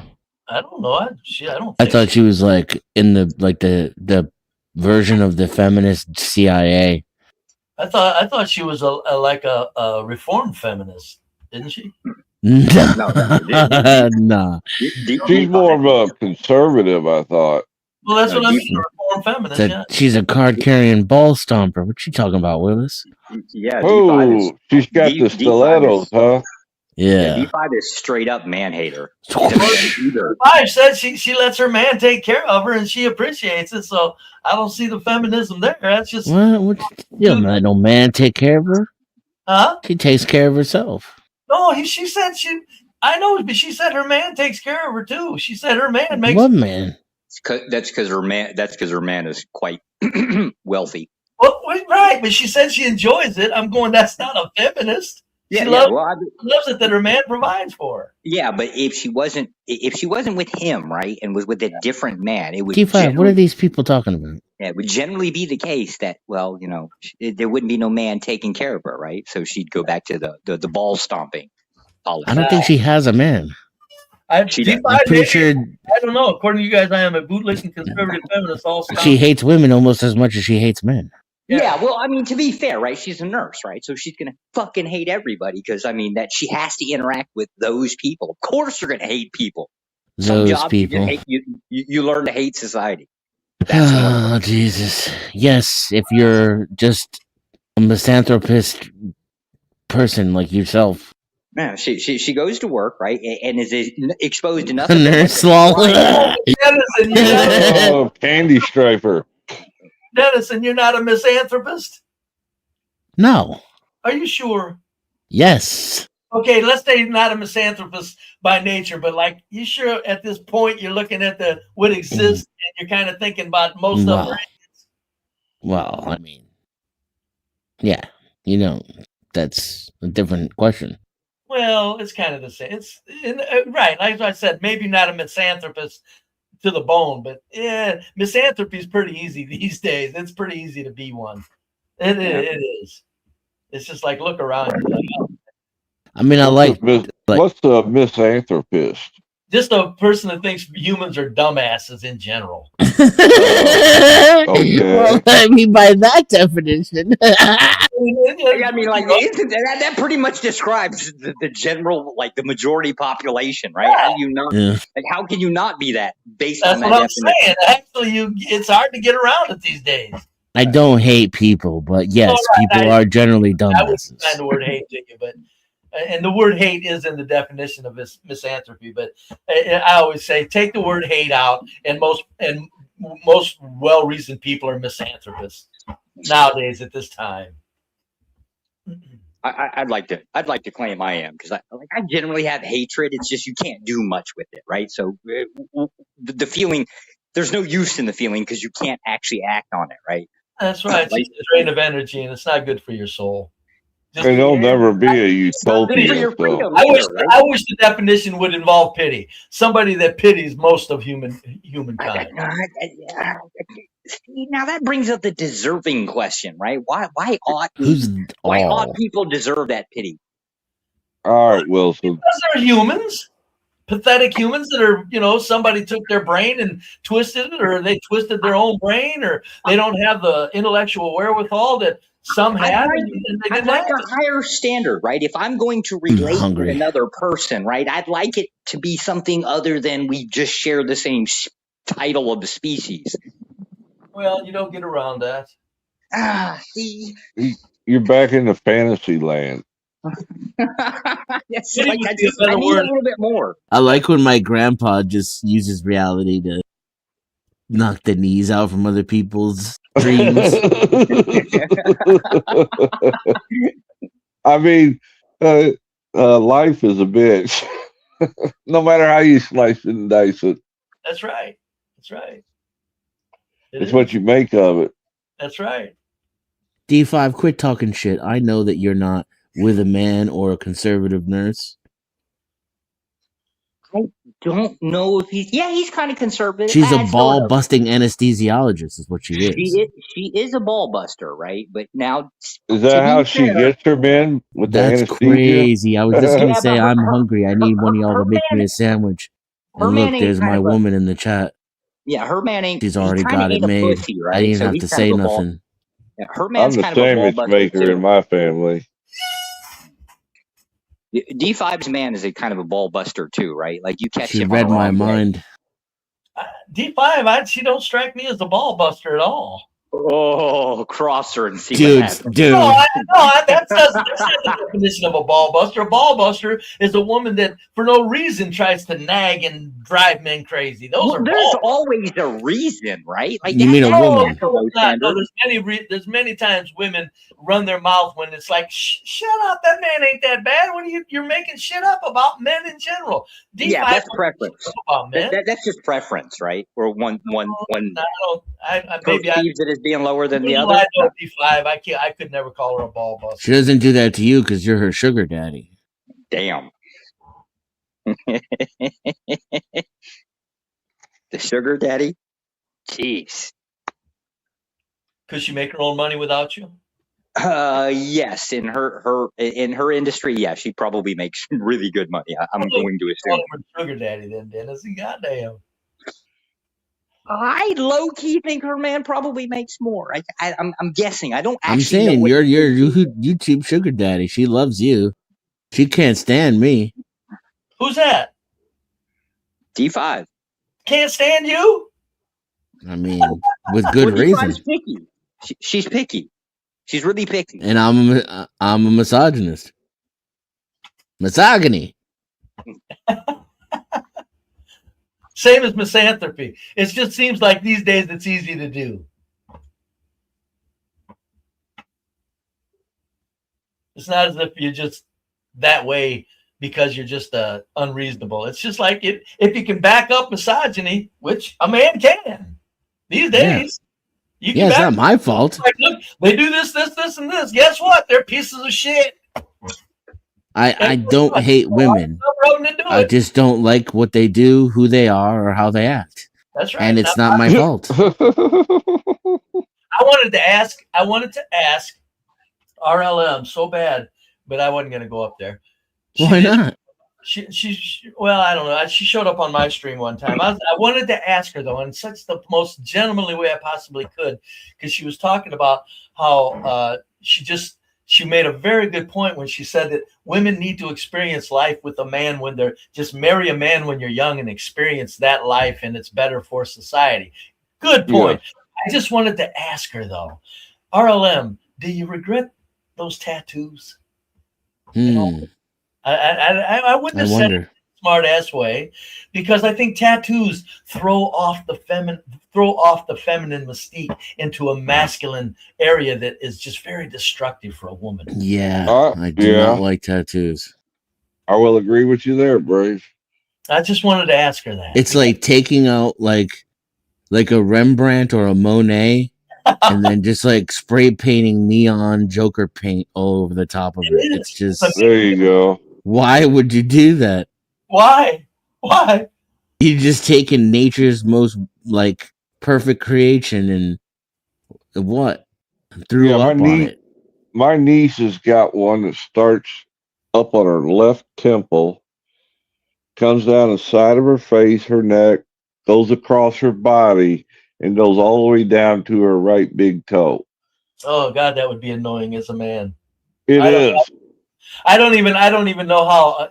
See, this is what I'm saying, and I don't care what these women say. I feel so sorry for them, because they think that they can get a well-reasoned man looking like that. I'm going, no, you're getting men that are also mentally ill. And that's the kind she attracts. Exactly. Men that are mentally ill aren't going to look at you all tatted up. They're not. Putting on tattoos is like putting on clothes you can't take off. Nudity is what makes a man's world go around. And you're gonna put a tattoo cover your whole thigh? You mean I can never see that thigh naked again in my life? My God, it would piss me off if my wife did that to me. That's brutality. Yeah, it is. And like I said, that big one my niece has got, like in the summertime at a family function. What's that? I said, like that niece of mine, like in the summertime at a family function, you're kind of just looking at her going, what the fuck? You know, she becomes the center of attention because of this huge tattoo thing. Yeah, that's what she wants. That's why I say that the most pathetic part about tattoos and these where women drive pieces of steel through sensitive parts of their bodies and call them piercings. It's all so sad, because it's all about attention. And to get more attention, they'll do more of them. When everybody adjusts to what they've done, they'll go get more. It's like, God damn, that's so sad. Yeah, I got in a big old fight with one of my daughters when she pierced the side of her nose. Oh yeah. Every time I'm like, here, and I always hand her a tissue. I said, you got a booger hanging off your nose. She gets mad. Probably too much personal. My daughter, after she was an adult, I didn't see her when she was growing up. Her mother moved to another country, and when she got back in touch with me, I asked her, I forget what came up, and she said she had a tongue piercing. I said, when you come and see me, I told her, you have to take that out of your tongue when you come into my house. That's what I did with my daughter. I don't care. When you come into this house, you have to take that out of your tongue. This is my sanctuary. I'm not going to look at a child of mine, even though I didn't raise you, looking like you belong in an insane asylum. Not in this house. I can't allow that. Yeah, my daughter started doing that. She respects me enough that she'll take that nose thing out before she comes to visit. At least, yeah. That's why I'm saying these people, these parents who their children are self-mutilating, at least tell them not in your house and you'll help them out. But when you let them in your house, it's normalized. But parents don't have the nerve to go, no, not in my house. I'm serious. If you do that, you're not going to be in my house. I remember one Thanksgiving about 4 years ago after we'd bought this house. We was having everybody here for Thanksgiving. And I only got one rule. No drugs of any kind. Because I got little children. At the time, I had little ones here. I said, I don't want no drugs around. Well, a couple of them thought they could get by with smoking a joint in the house. Jeez. And I pulled out Betsy and politely told them it was time for them to leave. Wow. What were they? What relative? I'm impressed. What relative were they? It was a brother-in-law and a niece. That's a motherfucker that takes care of his homestead right there. Well, I had little ones running around here. Pulled the piece out and told them to hit the road. How'd they? Yep. Were you the bad guy after that, Chuck? To some of them, I was. I know it. You know, the other ones know that I got boundaries for my kingdom. And while you're in my kingdom, you follow the boundaries or you're not welcome. Yeah, the whole world's crazy. And that's how I explained it to my daughter. I said, the whole world's crazy. I don't have to let that in my house, my dear. No one's... The chat is nuts. I gotta stop reading chat. Well, the chat wants us to interact with them.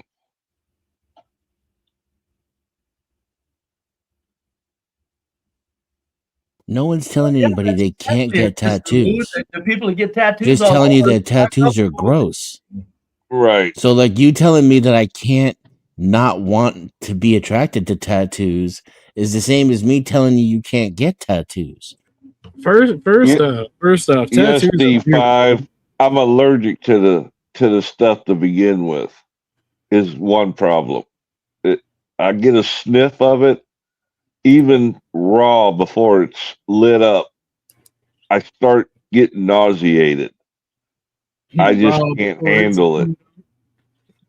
What's that? Right. So smell I said what? raw before it gets lit up was funny. Yeah, weed. Oh, shit, that's terrible. Yeah, I get. Oh man, I'll throw up in a heartbeart. Jeez, oh. Did you have some sort of allergic reaction? What's that? In your house then? Yeah, I allowed that as long as nobody gets stupid drunk. Yeah, I don't care if they drink. You know, just because I quit drinking doesn't mean you can't drink. Yeah, what the hell? And I probably wouldn't throw such a fit other than getting sick myself, but I had little ones at the time in the house that I was taking care of, and I didn't want them exposed to it. Are you sure that they were properly informed of your rule? Yes, they were. I made it quite clear. Here, pull the hammer back, motherfucker. What did I say in my house? You think I'm fucking an idiot? Get the fuck out of here. That's about how it went down. Damn right. I caused quite a ruckus. My rules. But 90% of them agreed with me. Sure, it's not hard to do. If nothing else, just smoke a mile down the road and relax. I mean, I got 7 acres here. There's plenty of places. What's that? Take the walk at the fucking trip. Like that's what I don't get. They didn't take the walk. Everybody takes the walk. I don't get it. They deserve to get fucked with. Paige, if you want to hit the panel, you're more than welcome. I mean, call me old fashioned or stupid or something, but that's just the way it is. If you guys are enjoying the show, please consider giving a dono to either the GoFundMe, the Cash App, the Super Chat, or the Ko-fi. It is all appreciated. And Thank I'm you going all. to have to bow out for a little bit. I'm going to take my son and go get a new kitty cat. I have a important phone call I got to take, so Dennis, and hold it down for. I'll give him a couple of minutes. But go ahead, Denny. Where are we going? I don't know. Lead the conversation. What kind of cat are you getting? It's either a calico or a orange tabby. Oh no, orange cat. Orange cat, like Orange Man, you know. Orange Man. Do these guys think they are high value men? Who's a high? Are we these guys? What? Hey, yeah, witchy bitchy. Jeez, ow. High value men. I don't. I have a few morals. I have scruples. I mean, I think I'm a man. I don't put value to men or women like that. Yeah. I won't consider myself high value until the farm is complete, and my wheel strategy is self-funding. It would be nice if she described what she thinks is high value. Witchy bitchy, why don't you give us an idea what you think is high value for the fun of it? Come on. I'm like OG though. I just think I'm a. She's getting a new headset, and I'm excited. I can't wait. Who? It's a witchy bitchy. Oh. She's gonna start paneling again, I hope. Have you seen what's the chick? What's her name?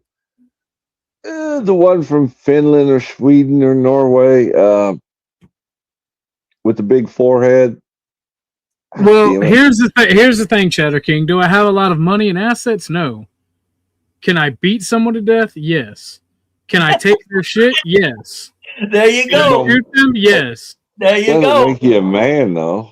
No, it goes a long way to value is arbitrary. That's right. In this particular thing. Yes, it's definitely subjective. It really shouldn't be that complicated, Christine. Dutchie, that's what I'm talking about, Dennis. Dutchie, you seen her around? What happened about Dutchie? I said, have you seen her around? No. I haven't seen her in a long time. No, I haven't always seen her enjoyed her. Although if she got off of YouTube. What happened last time you came on the show? You had a conversation, Josh BTFO'd you and Glacier, and like me and you don't have beef. I don't know why you keep trying to manufacture it. We all know if she got off of YouTube, I'm happy for her. Yeah, I hear that. Well, witchy bitchy says high value men are self-determined. Well, okay. You can be poor as fuck and be self-determined. Yeah, I'm going. What? We're a bunch of non-self-determined jerks, witchy bitchy. Self-determined. I mean, goddamn, most everybody up here is determined their own life, and ain't taking no shit, or they ain't taking any wooden nickels from anybody. But yet you ask. I mean, if we think dude, I'm in the top 10%, if not top 5% of self-determined motherfuckers on this planet. Yeah. Wow. The way I was able to carve my living out of this capitalist bullshit, I mean, the other men in my life praise me for it. Yeah. Hell yeah. Maybe she was just wondering if we think we're high value. But you do it just for yourself. She didn't say we weren't. She just answered it. Okay, Witchy, but she said I didn't say if you are high value. I asked. Oh, okay, I got you. It was kind of like, I guess, the chat. It kind of like your question looked like you were being a smart aleck about it, Witchy bitchy. Sorry about that. She's a smart aleck, so. Yeah, that's why. A little petite, an actual smart aleck, not a fake one. A little petite smart aleck that could get smart Alexa. Yeah.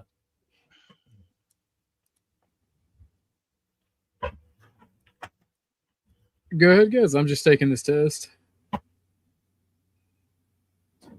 That is not what happened. Grid came up, and then the easy stuff came up. I mean, sure, after what OG said, that's true. But why is that bad? Well, yeah. What does that have to do with you? That ain't got shit to do with you. You can't come up on the panel because Easy's like policing where you can and can't go. Oh boy. Probably. You snark at everything. Fuck you, D. I will not be speaking. Then don't. You don't have to speak on the speakeasy shit. Mind your business. We're not even talking about the easy. Yeah, you bringing up easy right now. You brought not it up. us. I think I take offense. I said all I needed to say to the bit. Hold on. I said all I needed to say to the piece of shit when he was pounding his chest while backing out of the fight, trying to put more restrictions on. I said all I needed to say, and what I talk about, I mean, it ain't none of your business. If you don't like it, don't speak on it. Were you actually? Were you gonna fight somebody? Yeah, but he backed out of it. He kept trying to put more and more restrictions on it. And Grid told me that was going to happen. People in his own camp told me that was going to happen. How are you going to fight? Is he in your? Does he live near you? He said he asked me, "Do you want to fight?" And then he said he would fly down to Hartsfield Jackson and we'd meet up and we'd throw down. Now hold on a minute though. This always kills me. Orthodox, you're a pretty nice guy.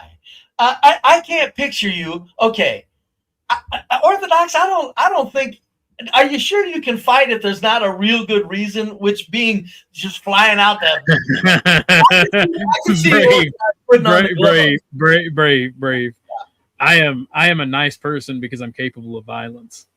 That's why I'm correct. Nice. That's my point. I can see you putting on the gloves, but to really just try to do somebody damage over words, I give you more credit for that. Yeah, you guys are putting too much effort into this loser. Yeah, it's like, come on, man. That's definitely for sure. Well, that's fine. Jesus. That's fine, Paige. But that shouldn't stop you from coming on panel. You don't have to speak on what you don't want to speak on, and what we're not talking about. And we don't normally go there anyway. I mean, we haven't talked about it. I've been here since we haven't talked about it today, have we? No. First time it's come up. She brought it up. I could care less, to be honest with you, about that fella. D5, how dare you accurately describe me? How dare you? Oh, yeah. OG is self-determined to smoke weed and fight. Chuck is self-determined to return to Disney someday. Denny determined to smirk at everything. Be brave is self-determined to do what he wants. Pause, too. Yeah. To snark at everything.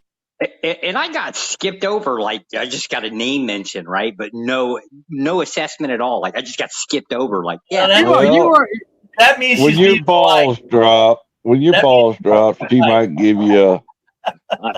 I understand. I honestly don't know how to describe the ideal woman at this point. I feel like loyalty has to be somewhere at the top of the list. Yeah, any woman could fit that. Femininity, just it's easy. She says, "Read the next line." Read the next line. There was no next line, was there? She said, "And Josh." I just got skipped over. Like I'm Josh a bitch. is like Pinocchio. You know, he wants to be a real boy someday. Here, Paige. I'm throwing you the link if you want it. If not, don't worry about it. Yeah, YouTube blocked it. What? Oh man, that's crazy. Yeah, the very next line is just a laughing emoji from you. Damn. Right. So she did call me a bitch. I knew she did. Damn it. Well, it's better than being ignored. To be fair.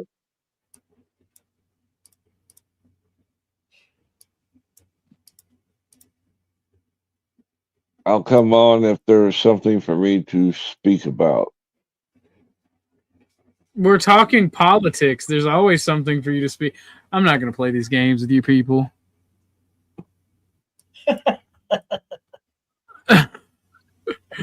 I am a commie. I am drifting more towards communism, according to political tests. Every time I take There ain't it, nothing I appreciate more than somebody who runs a stream and says it's my fucking way to the highway.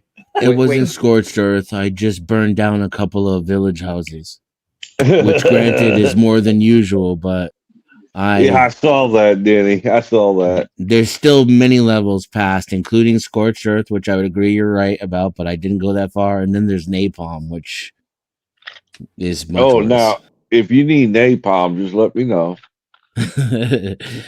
I've gone napalm on a couple of motherfuckers before. Can't even read this one or this one. But no, apparently I am a communist according to this one. Exactly, Nikki. All I did was leave. It's because of the centralized government. Yeah, it's because of the centralized government, the anti-corporation. I know exactly what it is. Nah, bro, I'm tired of fucking debate bros and these people like, well, if you don't debate, you a bitch. Yeah. I can't even Welcome to the internet. Those are just the internet I can't even kids, watch a debate show anymore. They got to the internet 3 months ago. Well, you can't even have a conversation with people. Like it's really. It's got to be a debate. And then the tribalism is also fucking retarded. I just feel like it's a lot more difficult these days to make ends meet because, you know, rent is so high and inflation is so bad, and because some of our institutions just aren't working the way they used to. What's your source for that? You got a source for that? Nah, like just like the thing is, like, people will tribe up with the absolute most pieces of shit and defend them because they're part of a tribe, and that's the only part about tribalism I hate. Right? Because you can't talk about facts. You got to protect their feelings. You got to navigate and walk on eggshells around mentally, emotionally stunted fucking retards. I was watching but yeah, they can do all the fuck shit to you they want. They can claim things all they want. They can just do shit all they fucking want, and you're just expected to just there. I'm not part of the internet. Fuck you and fuck that. Fuck out of here. You know that news channel I told you I've been watching? Yeah, what's up? One of the people from the so-called tribe you're talking about made a donation, and when they read it out at the end of it, it said, "You need to come check out the Crucible." And the guy read that, was scratching his head, and he's like, "Thanks, but no thanks." It was ironic. It was just crazy. Yeah, that's not the definition of tribalism, D. All right. No rational thought. It's all about fee-fees and turf. I agree with you there, but that's not the definition of tribalism. Like, it's annoying as fuck. Like, you can't have any fucking free thought and thinking for yourself. I'm getting to the point where I hate these fucking people. In my tribe, if you can't think for yourself or you're retarded, you're not welcome. And if you can't have an open discussion without it turning into, like Denizen said, where's your sources? Turning into a debate. It don't hurt. On obvious shit too, though. That's the most annoying, right? It don't hurt to sometimes ask for sources if it's an interesting. No, it doesn't. It doesn't hurt. Doesn't hurt to ask for source, Brave, at all. Because sometimes help somebody along with. I don't think you're familiar with the issue, though. I don't think you're familiar. I'm just going because we're talking about a group of people that want to go out and start problems, but then when they get eviscerated, want to play the fucking victim. That's what's going on. That's what goes on, and then they want to start a fight and they want to make a claim, and then when you say, I'll be your Huckleberry, they find every excuse in the book to not go through with what they say. And then you get the mob effect. And then, because they're a coalition of bigger channels and pick-me's from other groups, you get a mob effect of retards that will literally defend them, even when somebody that's a part of their tribe is telling you you're retarded. And they hold those feelings in for quite a while. Well, you got the whole media machine that are very much against your politics, Orthodox. So, well, that's not a problem. That's not a problem at all. No, I know. I'm just saying that's the reality of it. You've got an entire no. The biggest issue, right? The biggest issue that I have is I run into those people that are like Crucible adjacent, right? And like Andrew went by Big Papa Fascist, and it's like, and they're extremely right wing. And then people like that, they'll get my docs, so they'll hear my policy like you're a Yahtzee. I'm extremely far right. Yes, I'm a very far right person when it comes to culture. Yes, absolutely. These people are speaking out of both sides of their fucking mouth. They ain't got no fucking principles. They ain't got shit, and you people are retarded for listening to them. And the ones that are decent are put on the fucking outskirts and have their own fucking opinions. God bless Grid. Honestly, fuck almost everybody else.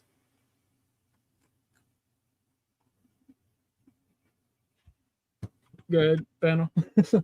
No, but yeah, I'm just tell saying us how you really feel. I'm pushing. I'll tell you how I really feel. I'm pushing myself to work out every day on the off chance that I run into one of these fuckers in that tribe in real life and they actually do want to fight and I can bust them and break their fucking nose. That's my honest to God feelings towards them. What do you think you can do a 1 rep max on right now? I can do a 1 rep max on a 250. Yeah, you need to get that up for your size. Yeah, no shit. If you're going to start throwing right hooks, you better get that up. Oh, no shit. I agree with you there. Yeah. And no, that's not okay. Let me walk that back. I don't know if that's my max, but that's the most I've done. And it was it wasn't a 1 rep. I knocked about 3 sets of 10 out of that. So that's a whole different. That's pretty good then. But that's the maximum amount of weight that I have. I don't have a gym membership. Orthodox, you did reps with 250? Yeah. Well, no, that's good. What are you talking about? You're a dangerous motherfucker, man. Oh, dude, in high school, I was at 295, and no matter how hard I pushed, I couldn't get to 300, and I was so fucking ass mad. I was so fucking mad. So mad. Oh, doing reps with 250 pounds, you're a dangerous man. You fucking I'm still fat and slow. I have to work on my cardio more. But I'm just saying, all you got to do is get one good lucky right hook in and put all your weight behind it. For real though. I can fight. There ain't no look. If you get hit in the jaw, that was on purpose. That's what I'm saying. If you know how to put everything behind it. No, yeah, I really ought to try your 1 rep max though, just sometime. Just warm up with an 80-pound and get somebody to spot 315. you. Fuck her up with about 350 pounds. I probably can't do more than 280 because like in high school my cutoff was like 290, 295. On a 1 rep, we're talking again. Yeah, I could. That's the thing. That's the thing. It was more than 1 rep, right? I could do 5, 6, up to 10 of 295, but you put 300 on there, and that bar wasn't moving.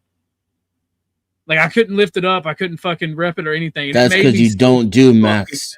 Yeah. 1-time maxes. I think if you really concentrated on it, I think Denison's got a point. You got to do the 1-time maxes in order to increase the total amount. Yeah.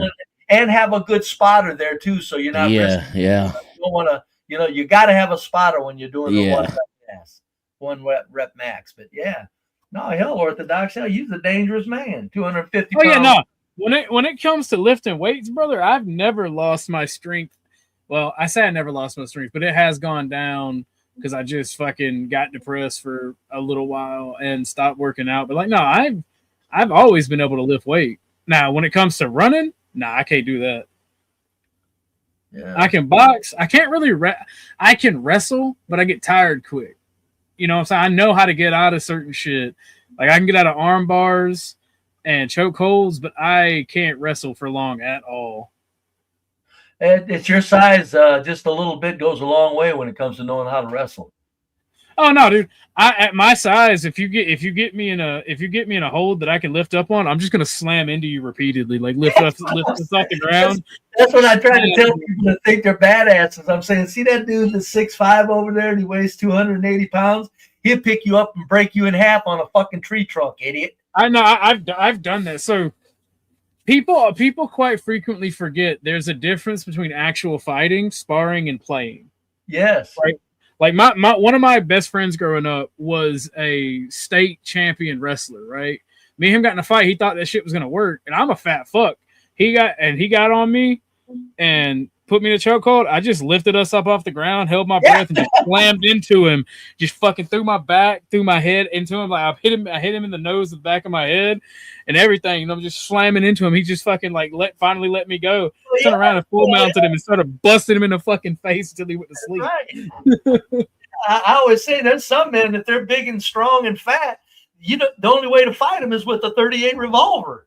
Well, no, if I get it, when I was younger, and I don't know if this is how this is now, but from about 15 to about 23, when I'd get mad and people try to put me in chokeholds, I'd just stop fucking breathing, and I'd still have the energy to go until I was about to pass the fuck out. Because I've had a lot of people try to put their arm around my neck and shit. I'm just like, I don't need oxygen to beat you. I probably passed up $1 million purse in boxing. When I was young, I was the same exact size as Marvelous Marvin Hagler. And I was very good at boxing. Very good at it. I would go into the ring. I didn't even train, and I would go into the ring for the fun of it and outdo the people that are training. If I would have ran stairs, sit-ups, push-ups, trained, even if Marvin Hagler would have knocked me out at that time, the White Hope syndrome, I would have still probably made $1 million as a knockout. So yesterday, for instance, I did 100 reps of 100 pounds, just repeatedly in my workout. All at the same time? Yeah. 100 reps? I do sets. Brady. My bad. Oh, okay. All right. I did sets of 10 to 15 until I got to 100. Oh, okay. What you're saying, yeah. No, okay. Yeah, you do. So you do 10 to 15 reps with 100 pounds, and you said you did 100 reps, is what you're saying. Yeah. That's still good for you, man. That's why I say I'm doing cutting right now because I am fat, and I'm trying to lose weight. I'm not trying to build up muscle right now. Yeah, well, you need more cardio than lifting anyway. That'll burn more calories. But a lot. That's why I tell any young male, it doesn't matter. It doesn't matter how much you won't get enough cardio to burn calories unless you run like Forrest for 3 weeks straight. No, I'm just saying you need to rest that resting metabolic rate. Yeah, that's what I'm saying. You'll burn. I just said you'll burn more you'll burn more doing reps with light weights than with heavy ones because you're doing more. Period. You want to do high intermittent. Yeah, but I tell any, it doesn't increase. matter. Increase the muscle mass, and that way, when you're sitting around doing nothing, you're burning calories. Yeah, that's true. But I tell any young man, it doesn't matter if you can lift or not. Just get a bench and lift. Forget what you can lift. Just lift. Your male. If you're not in a labor job, your masculinity needs that. Your body needs. Yeah, and it's a beautiful thing having testosterone. You can literally sit on your ass and watch TV and fucking get back into shape. I did. I think they're called dips when you're doing squats without weight. So I did about 100 dips as well. And then I did 100 curls with each arm. And just I rotate those sets for my workout. How you doing on your dips? Are you going parallel with the floor? I'm going down as far as I can at a stable. Be careful on your knees, young man. Yeah, that's be careful on your knees. That'll do something to your knees. That's why I say when people are doing squats and dips, I'm going. I tell you what, it depends on how far down you're going and with how much weight. You're probably doing yourself more damage on that one because those knees get beat to death real easy. My goal right now is because that picture in my docs, believe it or not, I could do pull-ups. Right? So that is my goal to be, because I'm gonna, as soon as I can, I'm going to film it and I'm gonna knock out 10 pull-ups because the average person can barely do 5, even if they're skinny.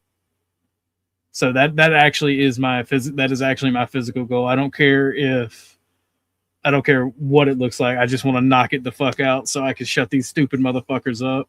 What? Somebody took a picture of you and doxed it? I have an old picture. I have an old docs that's floating around, and people are trying to use that to talk shit. And I'm just like, you realize that person in that picture may be fat, but they also played football and could annihilate you. Yeah, I was gonna say, you realize that motherfucker would knock your fucking jaw in 3 pieces, man. Well, no, because speaking of, like, Paige brought up Speakeasy, like, he got handed the docs by somebody, and he was like using that to talk shit and like back out of the fight, telling me if I don't come up on panel, I give up on the fight. I'm like, that's not how that works. I'm still okay with fighting. You have my location, you have my picture, you have everything you requested, and now you want me to come up on panel and cam up. You're a punk bitch who's running away from the repercussions of their own actions, like you always do. And you're the dude who ran from a fat guy. Imagine that. You admitted that you would just run from a fat guy. You talk all this bullshit, and I'm sick of it. Weak men. I would run from a fat guy. I'm just saying. It depends on the fat guy, but yeah, if he's tall and fat enough. Yeah. If he, you better run. If he looks like a tree trunk, I'm heading the opposite direction. The difference is he's sitting there on his panel going, beating his chest like a gorilla. Like I'm sitting here like, I'm like, man, I really want to beat the fuck out of you. But when he chickened out on Resto, he chickened out on Glenn Lawrence, he chickened out on a couple other people that I know. What did we expect? I shouldn't have got my hopes up. And Paige, everybody from the Crucible, if you're not willing to make fun of your own side and talk shit on your own side when they fucked up, maybe don't do drama shit. Maybe don't cover drama shit. Because when Marte, the reason I backed off the drama shit is when Marte made those jokes about my house fire and Speakeasy's chat, I realized I'm about to go nuclear and destroy these people's will to live, and then I'll get a charge for cyberbullying. Well, and I realized right then and there, it is not worth it to keep engaging with these PCs. Hell no. Because I get really fucking dirty. When you push me, I push back, and I'm trying my best to be a better person. So let me tell y'all right now, if you're not willing to go all the way, Alexi, all the way, StarCraft reference for those of you who watch, stand the fuck down, get the fuck out of the way. That's why a lot of people tell me Orthodox, they say, you wouldn't run that mouth like that if you were in person. And I go, yeah, I know, you're right. No, I would. That's the problem. I would. Oh, shit. What do you think? I'm going to go around looking for fights? Jeez. People don't hit you. Like, I talk shit the same way offline as I do online. People don't hit you for it. Online, they act like they will hit you, but in person, they don't. Well, that's true, but I'm just saying. No, my best friend, my best friend will knock the fire at your ass. You don't know who the person is. You don't want to talk shit. My best, if he tells you he's going to hit you, he will knock the fire at your ass. Well, like, I mean, nobody's done it to me yet. That's not just an internet thing too, either. Like he just scrolls Telegram and the news and goes to work every day. Like if he tells you he's gonna hit you, it's more than likely real life, and he will knock the fire out of your fucking ass. So, but that's my thing. Like we talked about the issues that I was having in my personal life that made me crave the violence. And like I said, I'm trying to better myself. But some of these people just deserve to be fucking smacked around like the bitches they are. They do. I think Speakeasy deserves some humiliation. He's not a very good person. I think it would be good for him to spar with someone who could, like, kung fu him, so, like, he would end up falling over and falling on his face and tripping. I don't know about bashing anyone or hurting them that way. Yeah. He needs some humiliation. He doesn't know his ranking in this hierarchy of the world. He thinks he's way too high up on it. When I hung out with the boys, and we all was a group of bachelors when we were young, we always had boxing gloves and headgear around. Yeah, I like bare knuckle personally, but I see the value in boxing gloves. Oh, yeah.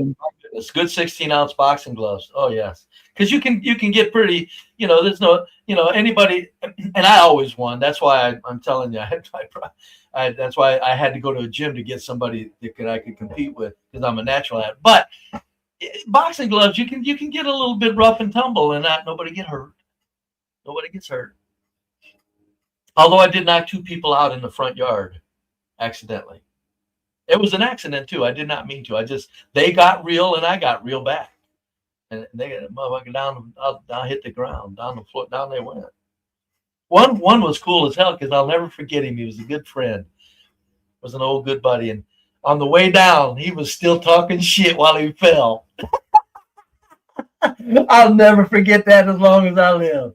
Out he went, but he was talking shit while he went down and laid down on that ground and got back up after about 10 seconds. But he was talking shit when he went down. Some people, I tell you, they just, natural fucking just have fun with it. It was some fun times. But and one thing I don't like doing, and I've always disliked, is I don't like tooting my own horn. Right, because I feel bad about it, especially with the now, right? Because it's always talking about what used to be, and I really read the Book of the Five Rings, and that part about not relying on past victories really, really hit home with me. So I'm all about the future victories. Let's go. Yeah. Yep. Oh no, they learn from a beatdown, right? But they're slippery snakes that always try to run their mouth when you're not around. And they panic and look for any out because they're rats. Right? That's the type of people you're dealing with when you deal with them. The rough ass son of a bitches I hung around with, a lot of them. You couldn't get them to fight because they were some of them, not in the gang I hung around with directly, but the people that I knew where I was from, because I was white trash, and so I knew everybody in the city of white trashers. You couldn't get them dudes to fight because they were just too mean. They didn't want to do anybody any damage.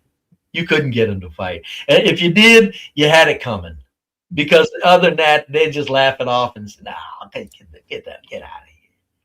Well, no, that's the thing, D. He hasn't been beat down by the current community he's in, right?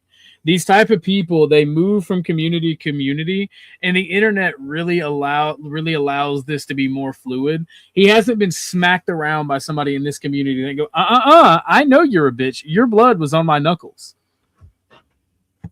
And that's the problem with people like him.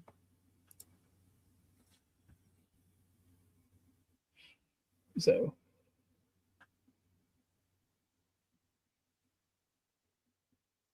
would you have any new thoughts on any Iran developments, Orthodox? I know you keep up with things. Yes. We were talking about, I'm waiting on Chuck to get back. He's grabbing that. He's going to get that kitty. I don't know how long that's going to take, because he was telling me that he thinks there's actually going to be a ground invasion set up here soon. So, well, if you got the time, I'll take this last test. I got my results up for the other ones. I'll take this last test. Casper gave me this test, and he actually recommended it to me because Andrew Wilson took it and supposedly liked it. And so let's see. This is called the Spiral Dynamics test. Anybody who wants a copy of these tests, I can just post them. This test is a tool. I'm not sure yet. So let me take it. This test is a tool to help you discover your dominant color and weakest color and everything in between. Every color is a way you see the world. It represents perpetual lens, worldview, set of values, and stage of consequence. All right. How often am I concerned with? It is important to answer with how often you're concerned with things in life and not how much you value them. Transcending my framing. Very often. Do I have what I need to be okay? Never. Paradox and mystery. Often. whole patriarch. I can't read that word. I'm illiterate. Jesus Christ. It says wholeness, so I'm going to assume very often humanity and distance from ego. I think about that. I think about that a lot. Am I good at it? I don't know. Is this on the screen, or is this just something I'm not seeing, or what? Well, it should be on the screen. Well, you've got like the page of it up there, but I'm not seeing that. Maybe it's awful small. Maybe I'm not. I had the wrong one open. Okay. Non-attachment and living simply, very often. Accessibility and inclusivity and diversity, never. Avoiding hurt feelings and being sensitive. I think about it a lot. Am I successful at it? No. Eating enough and a healthy diet. I always question myself, is this garbage, even though I'm a fat ass? Honor and shame, very often. Standards and principles. I find myself talking about that a lot. Experiencing flow and altered consciousness. I love being high, so I think about that a lot. Service and sacrifice. I thought that a lot. Rituals and symbolism. Remember, this isn't what you do. This is how often you think about it on this portion of the test. Comfort and chilling. Very often. Myself, very often. My projects and goals, very often. Global needs, almost never. So I'll go rarely. The well-being of others. I care about who I care. Do I fit in? Do I/others fit in? Very often. Noticing urges and instincts, very often. Power and toughness, very often. Material and social capital, very often. Agency and expressing myself, very often. Glory, adventure, and fun, the most. Am I doing what I want right now? Very often. Romantic connection, very often. Physical exercise and moving, very often. Because for your boy, maybe a fat boy, but I love lifting weights and going on hikes. Truth and authority, very often. Systems and frameworks, fairly often. Feeling guilty or regret, very often. The needs of my country or religion, very often. Flexible fittedness and adaptability, very often. Money, very often. Family needs, very often. Social injustice and violence, very often. Is this familiar or unsettling? Very often. Integration and self-actualization, very often. Emotional and cultural intelligence, very often. Learning from people, even those I disagree with, very often. Self-control and duty, very often. Image and reputation. Care about my reputation, not my image. And we'll go with often for that. Illness and infirmity, very often, because I've seen a lot of sick and dead people. Success and achievement, very often. Opportunity, progress, and growth, very often. Helping groups I'm not in, occasionally. Some people like being sexy and cool. I like being sexy and cool. Science, technology, very often. How often am I content? Occasionally. Lacking purpose, almost always. Embracing suffering, almost always. Meditating, often. Food insecure or unbound. Well, we know I'm not food insecure. But as of right now, almost always. Sentimental, almost always. Touching nature, almost always. With people who intimately know me, often. Weak. I always feel like I feel like I am always weak in some aspects, so I'll say often. Mean, often. Defensive, often. Experiencing divine transcendent love, rarely. Important. How do I think each moral principle is? We should follow the absolute moral standard, fairly. We must cultivate character and virtue, very. Morality is complex and contextual, very. We must understand and address personal and social spirits, very. We should survive, very. We should follow our desires, kind of. Depends on what they are. We should do what works is effective, very. We must live according to the truth, very. We should surrender ourselves, not very. We should do what's good for ourselves, very. We should do what has worked for our forebears, very. We should follow our intuition, very. Morality is subjective and or socially constructed, fairly. We should do whatever doesn't hurt others, no. If it's beneficial to yourself, you should do it. You shouldn't intentionally go out to hurt people, but sometimes what's good for you is not good for others. I'll say fairly for that one. We should live in faith, wholeness, and love. I would like to. How important is each principle of governance? Rule, law, and obedience, very. Diverse freedom. within unifying rules. I like that. Power and leadership, very freedom of speech and democracy. Not really. Non-violence and flattening hierarchy, not really. Alignment with cosmic patterns. Very when we're gonna get to which tradition. Very. I'm almost done. What's up, Drew? Yo, what's up, man? We're taking political tests, talk about politics. You're the homie, so the rules don't apply to you. Oh, God. Like the actual homie. This is the person that I'm working with the sci-fi universe on. How much does each word resonate? Gut, very. Belonging, very. Efficiency, very. Perfection, very. Emergence, very. Co-creation, fairly. Confidence, fairly. Rustic, very. Awe, very. Prepare, very. Listening, fairly. Strategy, very. Dynamic, very. Spirits, very. Control, very. All right. What is half of 10? 5. All right. Let's see. That's crazy because last time I took it, I didn't change my answers at all, and I got green. What in the world test is this? And beige was my highest. So we're getting up on this one? Yeah, so basically my score is on this one, the official one. The last one I took, I forget what it was. Hold on, let me see what the last time I took it was. Let's see here. Casper is watching. He might be heartbroken because he's the one who I took it with. And he liked my my results. Here it goes. Yeah, no, my last time my results were kind of gay. Let's see here. I thought I took it last time. I speed took it last time, so I didn't leave myself a variation. It was either neither, or it was either not at all or very. So this is the more in-depth score. Gotcha. This isn't like IDR Labs. This is another site. Yeah, no, this is a unique thing. But my score: beige is 44, purple is 47, red is 45, blue is 46, orange is 43, green is 30, yellow is 46.5, and turquoise is 37.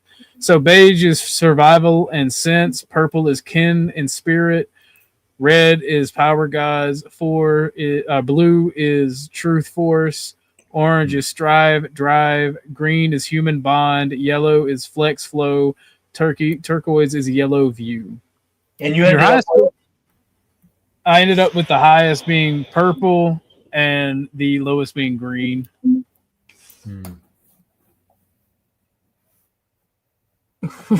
Is this based on like a book franchise?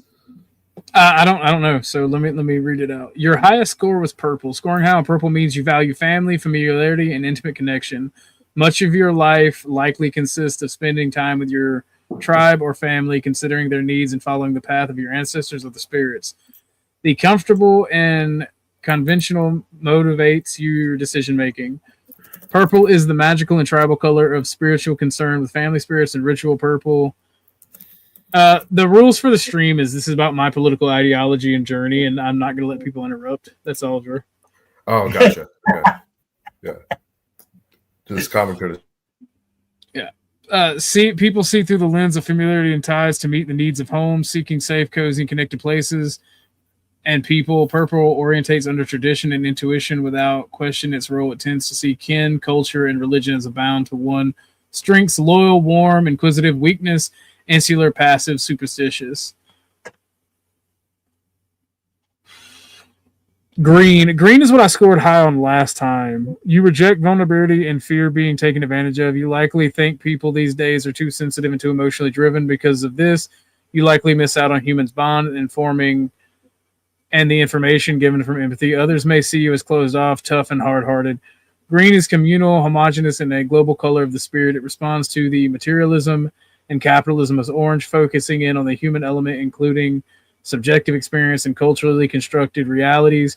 Green sees through the lens of sensitivity and will often prioritize process over product. Green is empathetic towards those on the margins and seek to rectify systematic injustice. It associates with multiculturalism, environmentalism, pluralism, and postmodern institutionality. It's crazy. A brief description of each color is provided. It recommends you look more into each one to discover how accurate your results are for you. Beige is the most functional color of the spirit and the first to develop in human consciousness. Beige sees through the lens of survival and tries to meet the needs of the body. Weakness, impulsive, carnal, non-reflective strength, instinctual body weight present.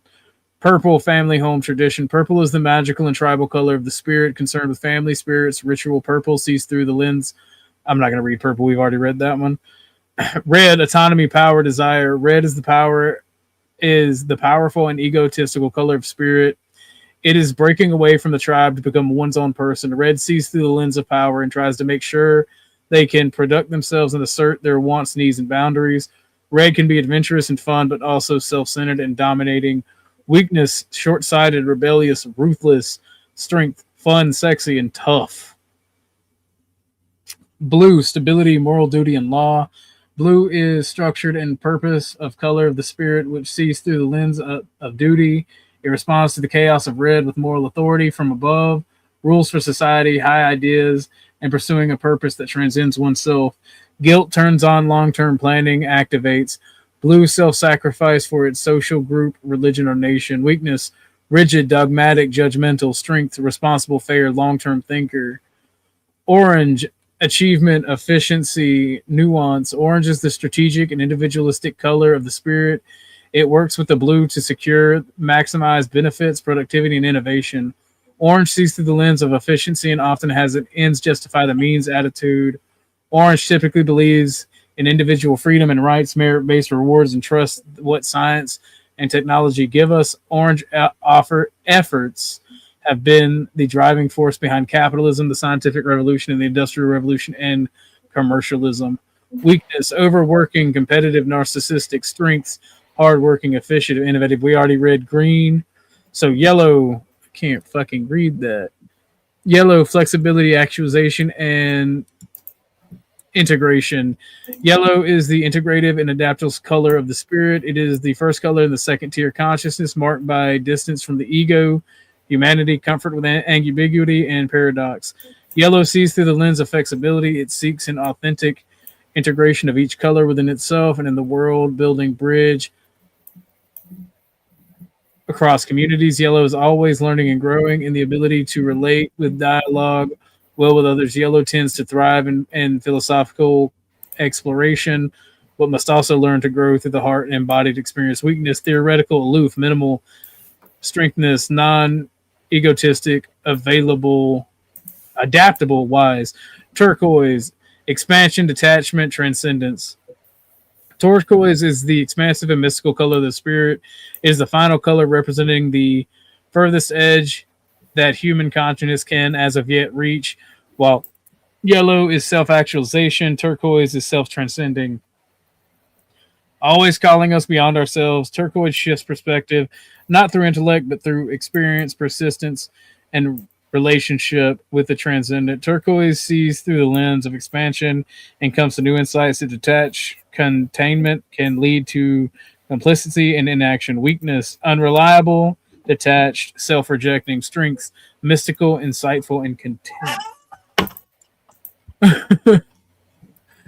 That's crazy. So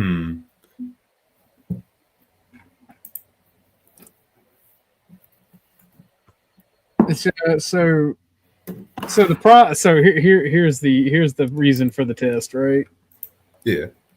It's a spiral dynamics quiz. This test is a tool to help you discover your dominant color, weakest color, everything in between. Each color is a way you see the world. It represents a perpetual lens, worldview, set of values, and strange stage of consciousness. Gotcha. I see.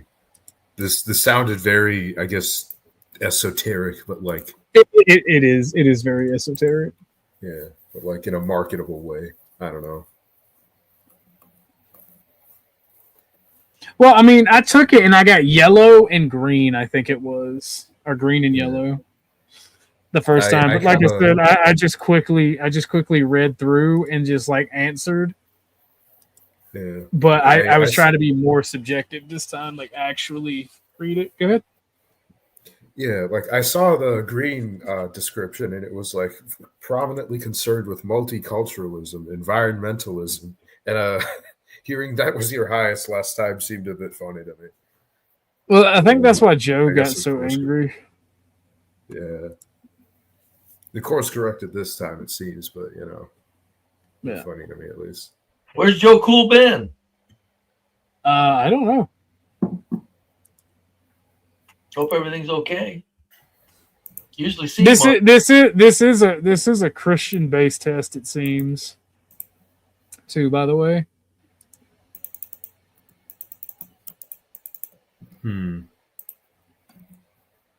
Okay. I used to be a sucker for these. It was fun to kill time with them in high school.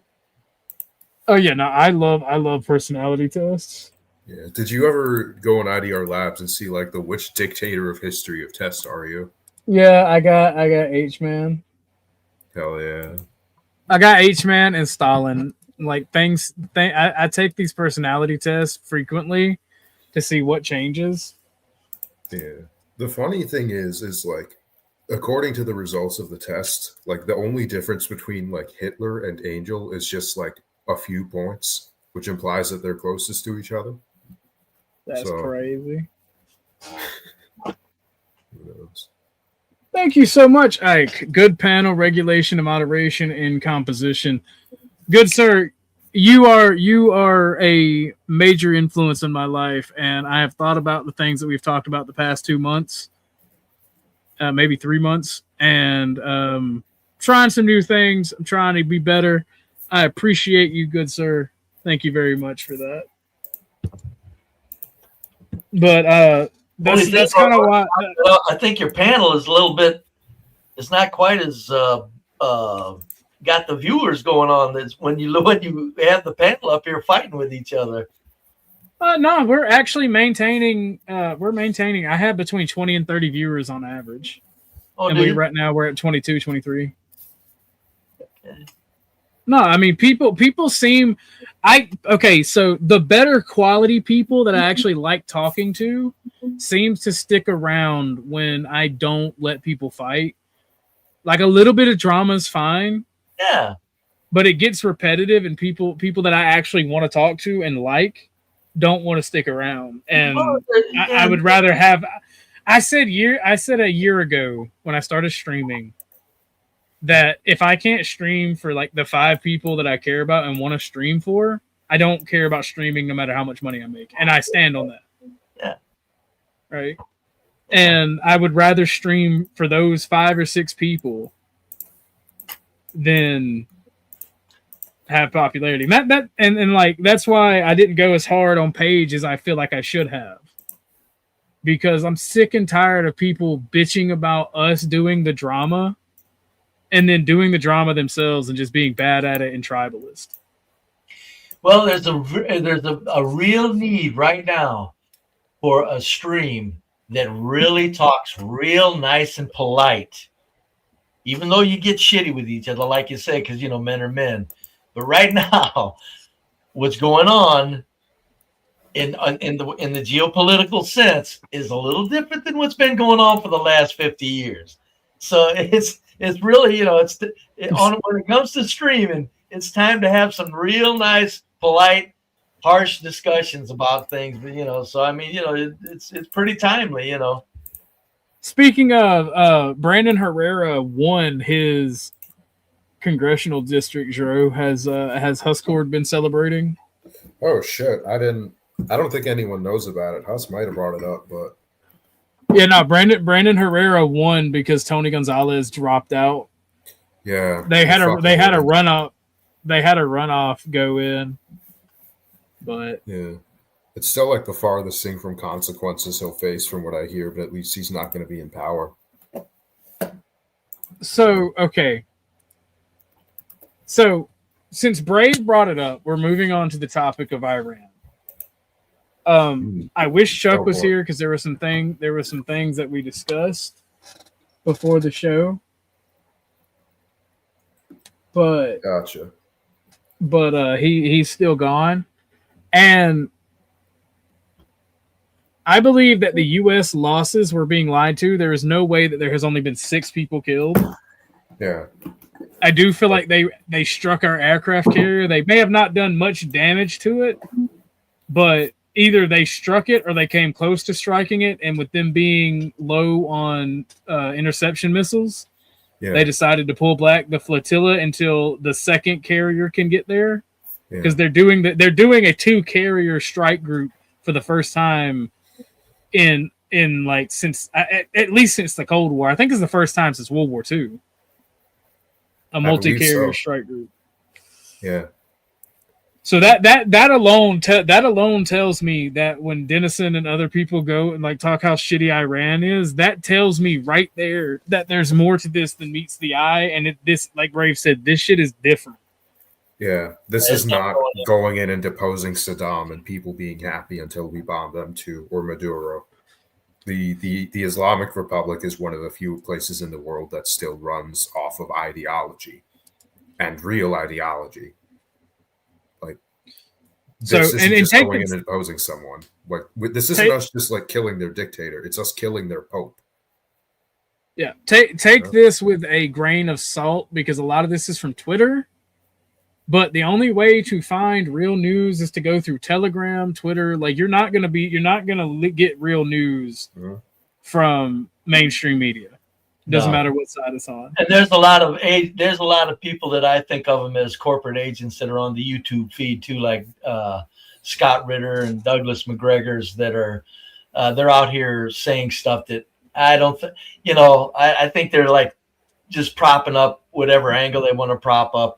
I don't know, but I mean, to me, good luck finding any truth in anything now, because it's just so there's so much going on and so fast that these elites are pulling off that I don't think they're going to let us in on anything. Well, so this is the casualty report on Israel, right? And this is, again, take it from a grain of salt, because it's not only from Twitter, but it's from Russian intelligence, that oxymoron. According to Russian intelligence, following their own investigation, the Israeli loss in the first 3 days are 6 Israeli generals unalive, 32 Mossad agents, 78 from Shin Bet, I don't know what that is, 98 Air Force officers, 462 sailors, 11 nuclear scientists, and 423 reservists. All unalive. These enormous figures do not take into account the civilians, where we estimate thousands. I don't agree with that. If there were 1,000 dead Israelis, that would be all over the Western news. And those numbers are outdated by now. Israel is hardly able to defend any of its military assets anymore, as most of its air defense systems are either short or on interceptors and destroyed by the Gulf state. Radars are all destroyed. Kosher media will not cover these losses. Will continue covering it up. Yeah. Maybe the military losses, but if there were 1,000 dead Israeli civilians or even close to that, we wouldn't hear the fucking end of it. We're going to hear about it once the situation is more under control, because the idea that it suggests now is that Israel can't defend itself, which would make people more insistent. Yeah, they probably want to keep why are we going here? Yeah. Well, Go ahead, Brave, sure. Oh yeah, I'm just saying that I wouldn't. You're saying it would be all over our mainstream media, and what he just said is, I just think it's not timely enough, because Israel is a country of scoundrels, and I'm not just saying that because of the small hats. I'm just saying it's a country of scoundrels, just like the U.S. officials and elites are scoundrels.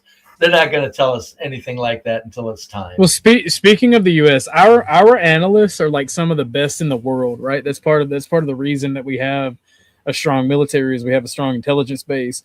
The U.S. just admitted it can't win this war. A U.S. intelligence report, not Iranian propaganda, not Russian media, American intelligence, just told the Washington Post that a large-scale war is unlikely to remove Iran's regime. Their own analyst says it won't work. Let that sink in. 3 carrier strike groups deployed. So we actually deployed 3 carriers now. 3,000 plus targets bombed in 9 days. 981 million spent per day. Iran's supreme leader killed. Air Force destroyed. Navy sunk. Airports burning. And after all of that, U.S. intelligence says the regime will survive. Here's what that means. And what you just read, made for carrying on of this skirmish for the next 2 years. Because I don't care what anybody says. I really believe this.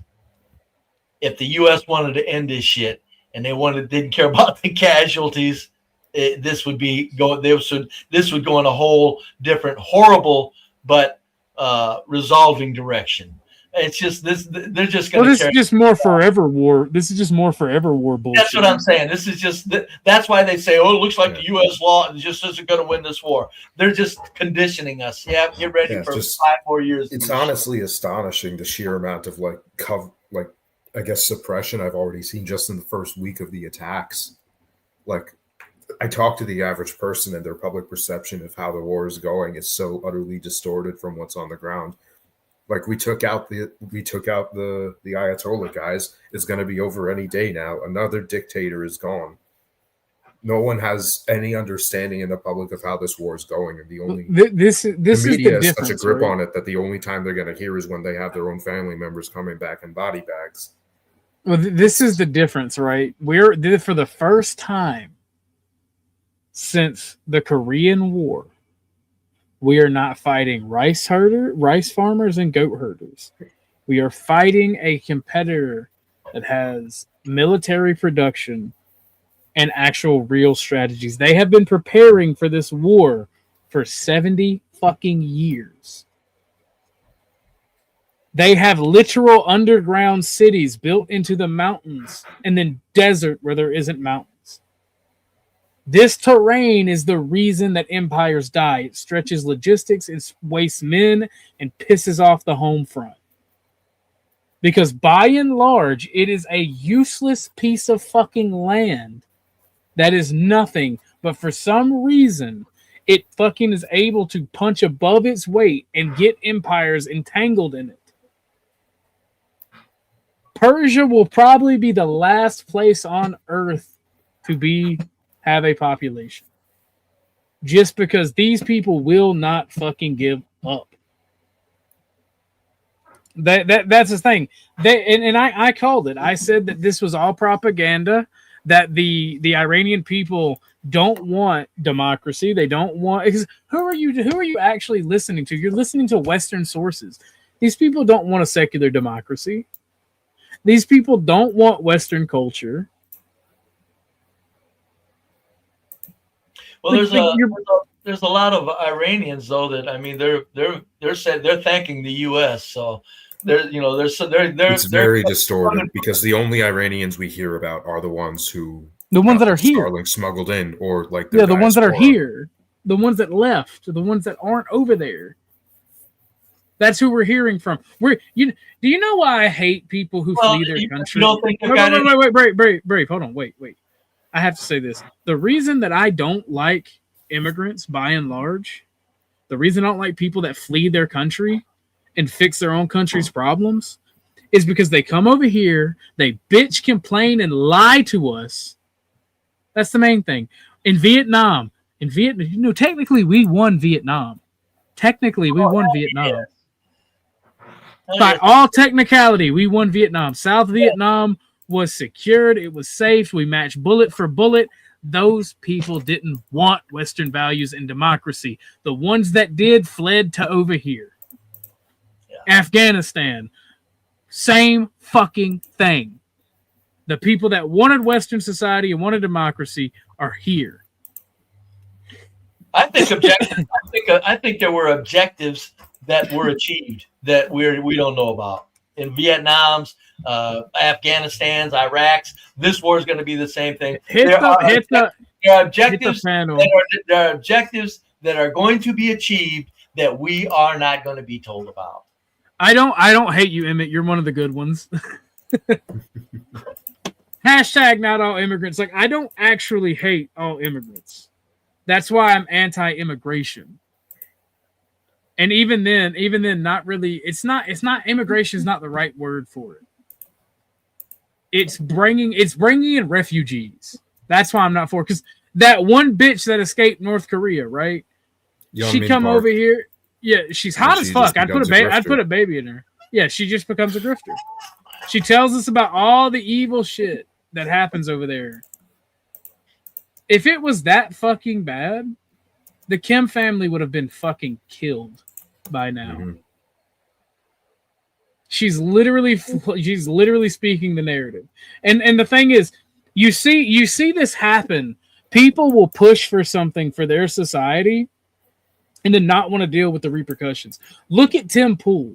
The minute that all this liberalism that he pushed bitch smacked him in the face, he ran to the countryside and become an ultra conservative grifter. The minute his being lax on crime got him robbed and shot at, the minute he was inconvenienced, he took his money and he left. And that's what you get when you have these people that flee these countries. And that's what pisses me off. They are fleeing the repercussions of their actions and their own fucking beliefs. And that's not all immigrants. That's just refugees. So let me take that back. I don't hate immigrants. I hate refugees. I hate people that come over here to flee the problems of their country. Well, be careful with the word hate, because that's never going to stop. So while you're expending, that's a lot of energy to expend over something that's never going to change. Fair enough. But so the rest of this says, here's what that really means. The war has no achievable objective anymore. Every bomb drop from this point forward is pointless. Every American dollar spent is wasted. Every soldier deployed is at risk for nothing. Trump demanded unconditional surrender from a country his own intelligence says won't surrender. The 82nd Airborne, and Chuck told me about this today, the 82nd Airborne is being prepared. Boots on the ground is coming, and America's own spies are saying it won't matter. Iraq lasted 8 years. Afghanistan lasted 20. Iran is 4 times bigger, 3 times the population, all mountains, and their people are more unified after being bombed, not less. That right there, Trump also designated total fucking war today. Trump said that the targets are no longer limited to military targets. That means that we are on a total war footing. That means that means I was right. The Iranian people didn't want Western culture. They just wanted the oppressive Shah to stop being oppressive. Not Shah, but the oppressive Ayatollah to stop being oppressive. Yeah. It's like they might have disagreements with their government, but at the end of the day, they still view it as their country. You know. I didn't see any headlines on that. Actually, wrong. I'm not descended from Quakers. I'm descended from what group was it? Not all pilgrims and settlers fled. Many of them came and colonized, seeking adventure and fortune and wealth. The Quakers specifically, like religious persecution. Some of the people that you're talking about didn't flee. Some of them were removed. What was that group that was removed? Jero, you know, what was that group that was removed from England and sent to the Netherlands, and then finally the Netherlands kicked them out and sent them? Yeah, the Puritans. Yeah, I'm not descended from the Puritans. I don't know. It's just you see this a lot with what I've seen. Some hold on. There's also a difference. There also is a difference for coming for somewhere better and taking an opportunity versus fleeing the fucked up situation that you caused in your own country. You can move around seeking opportunity. That doesn't make you a bad person. But if you sit there and you light the fire, you participating in the lighting of the fire, and then you flee because of the repercussions of your actions, that's what I'm talking about. I'm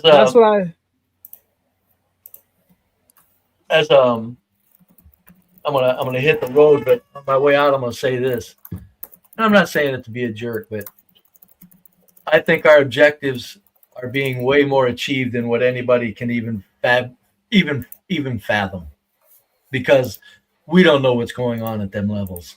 And I think the objectives that the elite want, I think they're falling into place just like a magnificent puzzle. So when I hear a lot of people talk about, oh, this is looking bad, oh, that ain't going to happen, I'm going, I understand that's what it's made to look like. But do you OG is a connoisseur of classic shaker furniture. Yeah, but do you understand one little thing? We've been lied to about everything. You think and human skin lampshades. What the fuck? Well, you prick! You interrupted everything I said, boy. You give everybody hell for interrupting you. It's my show. Sorry about that, buddy. I take the back. Let me soften that up and call you a bastard. my bad. Repeat that. I'm sorry. No, I'm just saying that the objectives are being achieved, and I'm not saying that anybody can think what they want. There's too much technology in place. There's too much smoothness of everything that goes on for this all to be as bumbling as they want it to look. It's just to me, it's like, you know what? The elites are just making a move, relax and set back, because I say this, you'll know when they're going to really start playing some serious games, when some missiles make their way to U.S. shores. That's when you can start. Wait, hold on. D, you brought up human lampshades in the camps, right? You realize the Ukrainians, by and large, got communism shoved down their throats because they supported the camps. They loved Hitler. Mm-hmm. The Ukrainians loved Hitler. Like, they really, really supported H-Man. Like, so the repercussions... When do you think the timeline for missiles hitting U.S. shores are? I don't think that's going to happen. I don't either. That's why it's all bullshit. In a real war, somebody would have said, you know what? If we're going down, we're going to do some shit. Yeah. That's what I'm saying. But we'll talk to you fellas later. All right. Deuces. All right. Be good. Be brave. But no, I don't. Now, if you're a refugee from like a natural disaster, you can't stop that. Right? Immigrants seeking better opportunities, better education, don't have a problem with that. But refugees who do the shit where they support the regime and then, oh no, the regime does bad thing and now I'm on the back foot and run away, that's specifically what I'm talking about. I even gave the example with the Tim Pool supporting liberalism, soft on crime shit, and the minute he got robbed and got shit thrown his way, he fucking fled and ran and didn't suffer the repercussions of his actions. That's specifically the type of shit I'm talking about. And you see that time and time again. You'll have these groups like the Vietnamese, Afghanis, and all these people that say, oh, they want democracy, but they don't. By and large, their countrymen don't want that. And it gets us drawn into fucking conflicts. Yeah. You can defend Ukrainians. You can have a different opinion of me. I don't care. I mean, by and large, I think people get what they deserve, by and large.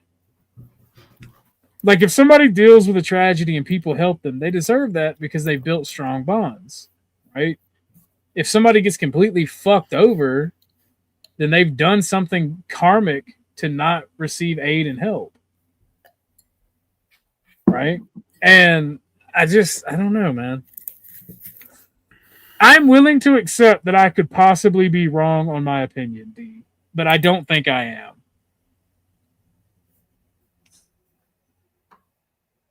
And I can literally name groups of people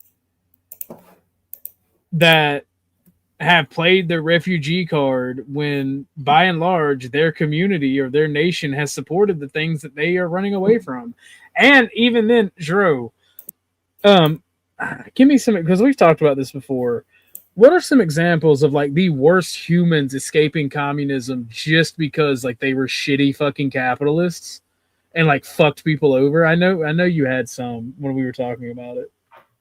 Because that's another thing I'm talking about. Like if you do evil shit and the people overthrow your regime and start doing evil shit to you, you deserve it. You just go back. Like one of the most prominent ones was Unit 731 in Japan, who did numerous, basically were just like a human experimentation unit, and were largely doing it for the sake of, I guess, just sadism. But the few scientific results that had value, that did actually have some fruition to them, we effectively organized the pardoning. Once the U.S. occupied Japan, we organized the pardoning of the majority of those scientists, except for a few scapegoats. This is a unit that, by the way, did human testing on infants. Like, if you want to know the reason we have the exact timestamp when, like, frostbite will set in on a victim's hand, on like a 3-month-old's hand, that's because they tried it themselves. But all of these people were allowed to get off scot-free, along with many people in the Imperial Japanese government who wanted these experiments to happen and actively enabled them, were pardoned because they were seen as a very easy to place anti-communist regime. You know, Nobusuke Kishi. I was very rambling about this. My bad.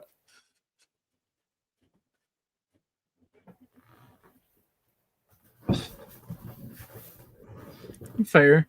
And my thing is, like, the reason that I'm so harsh with these people as well, and use words like hate, right, is I mentioned that Korean woman, right? She pushes for regime change. She pushes for us to go to war with North Korea, to overthrow the Kim dynasty. All of these people that are saying, like, Vietnam wants democracy, Vietnam wants capitalism, they obviously fucking don't. They're doing pretty fine. The people that are saying Iran wants secular democracy, Iran wants Western values, they obviously fucking don't. And these people, like, they come, the groups of people I'm talking about come to the country and do speaking tours. They're used as propaganda. They're used as reasons for us to go into these forever wars. Look at what happened when we brought in fucking Iraqi, when we brought in Iraqi refugees. They told us tales of incubators and babies being killed in hospitals and this, that, and the sure, and how Saddam Hussein just needed to be overthrown because he was so evil. That's my disdain for them. Like, that's why I don't like them, because they are used as propaganda tools to go to do these forever wars and regime change. Yeah, no. Witchy bitch, you know, absolutely not.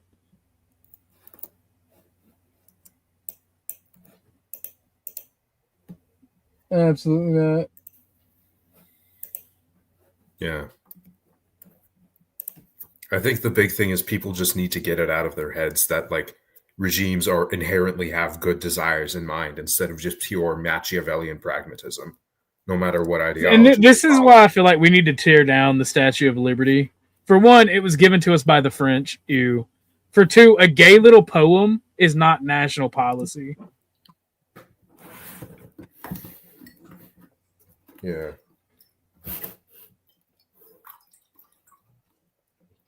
And speaking of the reason that the one world, one race doesn't work, let's look. FedEx Indian CEO Raj Subramanian fired 7,314 American workers while ramping up H-1B visa hires and offshoring operations to India.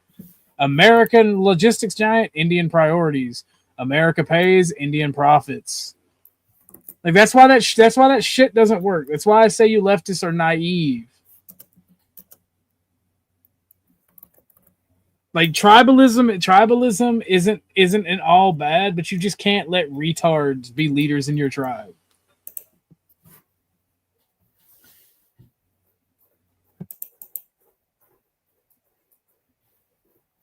So, yeah. Like, fundamentally, as long as this world is organized around nation states, that's who individuals will prioritize, or how individuals will prioritize their political affiliations. That's not something you're going to change just by being more wholesome. Yeah. It's a hard world. It is what it is. Let me make sure this. What's up, Exiled? Is that you? Yeah, I'm curious. What was you telling Witchy Bitchy absolutely not to? All the communist bullshit she just spewed. Here, let me show you. One world, one race. Better yet, just get rid of borders. Go back to the old ways of handling immigration. By shooting them? So I believe we should reopen Ellis Island.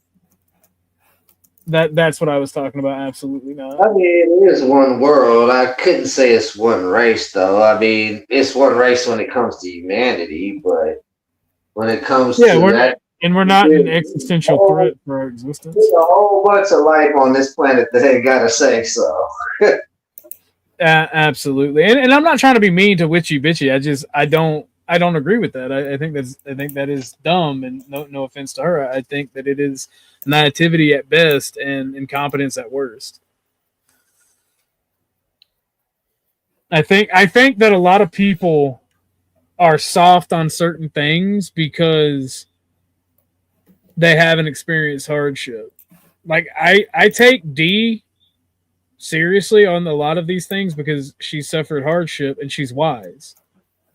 She earned her position and everything. So what she says matters, right? To me. So that's why I say, like, I don't think I'm wrong, but when she says that she's got an issue with what I'm saying or thinks that I'm wrong, I'm open to being convinced how I'm wrong. Because there's also a miscommunication with me. I speak with a lot of emotion. I speak with a lot of... I'm not very articulate, right? So people think I paint with a broad brush because of that. When I'm really talking about a specific group or type of people, not even a specific group of person. Like if you do bad things, get overthrown and then flee so you don't have to deal with those repercussions, or you support bad policy and when it bites you in the ass, you flee, it pisses me off. And then when you come over here and try to encourage my government to go to war for your benefit, Trump never left. Pisses me off. Trump never left. And as soon as he gets locked up for the bullshit that he did or is doing, then He can't, bro. The only thing you can go after a standing U.S. president for is treason. Every other thing he's immune from. They can hang him for treason. Treason is the only thing you go after him for, though. That's the thing. Hey. What's up? You said come here. I don't know. Oh yeah, no. Oh yeah, I forgot. You took forever, so I was like, I didn't know you was coming up. My bad. What's welcome, Emmett? How are you doing? One of the good ones. Oh no. One of the good ones. I disagree with you. You disagree with me? But thank you. Yeah. You're not one of the good ones? I wouldn't consider me one of the good ones. No. But I don't believe in that. I don't believe that neither anyway. Not that you're not one of the good ones. I do think you're a good person, but I don't believe in that type shit. Either you're productive for our society or you're not. And if you're not, you need to be gone. I need to be gone. Anyway. You're productive, motherfucker. Stop playing with my emotions. I finished my miniatures. Did you see them? I did, but we can show them off here because they're awesome. Yeah, do you think they look good? Yeah. Okay. I was typing in your chat. I knew you were gonna think about keeping them when you got done. I made that because you were there, so I knew you were. Oh, you did? Find that funny, yeah. Yeah, I loved it. I was like, after all, why shouldn't I keep him? Yeah, I was like, oh, should I keep him? And then I just put the poll because I know you were there. That's like, yeah, that's. Oh damn! I didn't even see the poll. I was doing way too much. Yeah. I had a spurt of energy in the morning when I let the dogs out. It was still kind of dark out. Where's? Oh, there. Yeah, I'm building right now another one. They sent me a chaplain. Based. And then I'm building it. Looks pretty good. But But no, like that's the thing. Like I personally have to get better at articulating exactly what I'm talking about, because in this world, miscommunication is a huge thing and misunderstanding is a huge thing. Because like, and absolutism is retarded, right? There is no such thing as an absolute in this world full of chaos. So just because, like, say for instance, in my example, somebody being a refugee because they fled, right? Are the kids guilty of the sins of the parents? No, they're not. They're legitimate refugees. So it gets very complicated when you start thinking about it like that. Yeah. So I can get why people either get upset or think that I'm wrong, but I'm open to having my mind changed, like, completely. If it happens, it happens. If it doesn't, it doesn't. I do think that I'm right, and I'm starting to loop, so I'm gonna move on. We're gonna see Emmett's thingy. Oh God, so much porn. Oh God.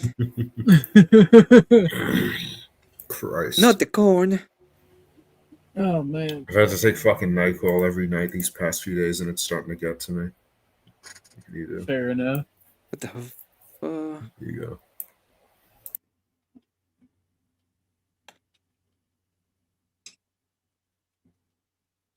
Just a second. I'm having troubles getting this to connect. Well, I'm gonna play this while you do that. So this is an interview from Tucker Carlson, and he asked the politician, how much does it matter that the American people care? He goes, well, it matters a whole hell of a lot. Okay, we'll watch this then. I love them. I love them, bro. StarCraft just launched a tabletop game as well. Yeah, not long ago. Oh, that's awesome. The flails. And this is the new guy. The chaplain. So Yeah, you did a whole melee squad? You didn't get no range? Yes, they're all melee. They're called Deathwing Knights, and they're all melee. No guns. Well, you can go back, Lindsay. You can go back. This shield is freaking awesome. That is awesome. Oh yeah.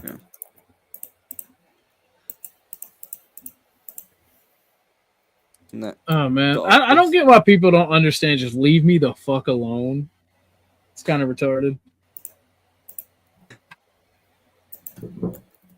No. What's up, Lindsay? Do you want the link, darling? Here, you can have the link. Why is Lindsay? Nah, I was just picking on her. She said Landry sent them. I'm like, well, you can go back over there. I don't fuck with him. And anything he does, I assume, is nefarious in nature towards me. And no, Landry, if you pop up, I'm not going to talk to you. So don't even bother. But here's Tucker Carlson, and this interview is very funny to me. Unless there's a couple of $100 donations. I'll always talk to Landry for $50. Okay. It may not be a long time, but I'll at least talk to him. You don't got to talk to him. You could always talk at him. Is Peace Dynamo in the chat? I didn't see Peace Dynamo in the chat. Or you don't know peace, you only know war? That's crazy. That right there is the most truth to American politics. And what is up, Miss Snow? How are you doing, darling? Y'all come to the horizontal from the vertical stream. I posted the link. What's up, darling? And I love you too, Lindsay. I love you too. Gotta love all the brats. Democracy is a force. I don't know why y'all Everything is a giving force. Lindsay so much shit. She seems to be cool to me. I ain't never had an issue with Lindsay. Oh no, I don't have anything to do with Lindsay. I was just joking around because she's like MMLA sent us and like you can go back.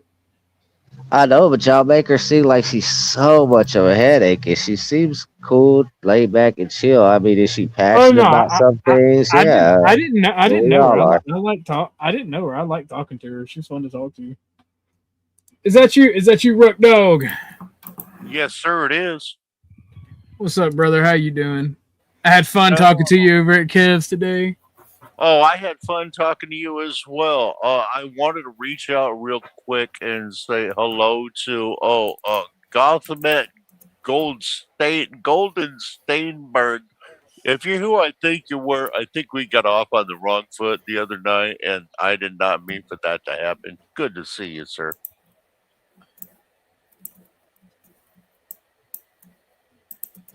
It's the internet. He's okay with being called a retard. We all are. That's Emmett, right? I mean, that isn't that Emmett's Yes. avatar? Yeah, that's that. Yeah, I think Emmett and I might have gotten off on the wrong foot the other night, and I didn't mean for that to happen. I just wanted to give a shout out. Emmett will be okay. If Emmett's not okay, he needs to hit that little red button and log the fuck off the internet. Here's who I don't want to apologize to is Tommy. I have never seen that motherfucker before in my life, and I just can't blame you there. I just got off a panel with that motherfucker trying to attack me, and I have never even mentioned his name before, and he tried to put a target on me.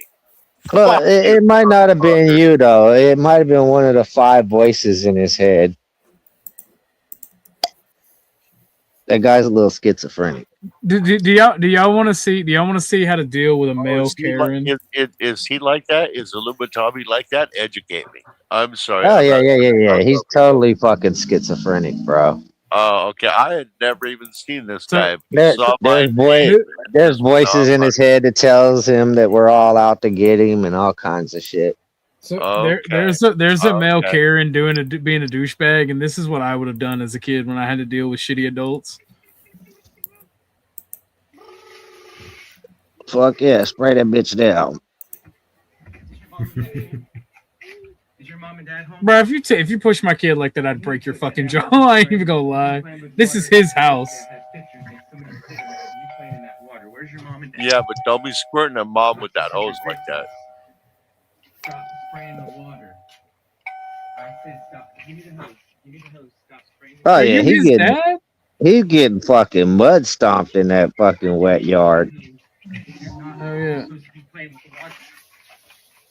Hell yeah, kid, get his bitch ass. What you get, Darren? Now go get Karen and cry about it.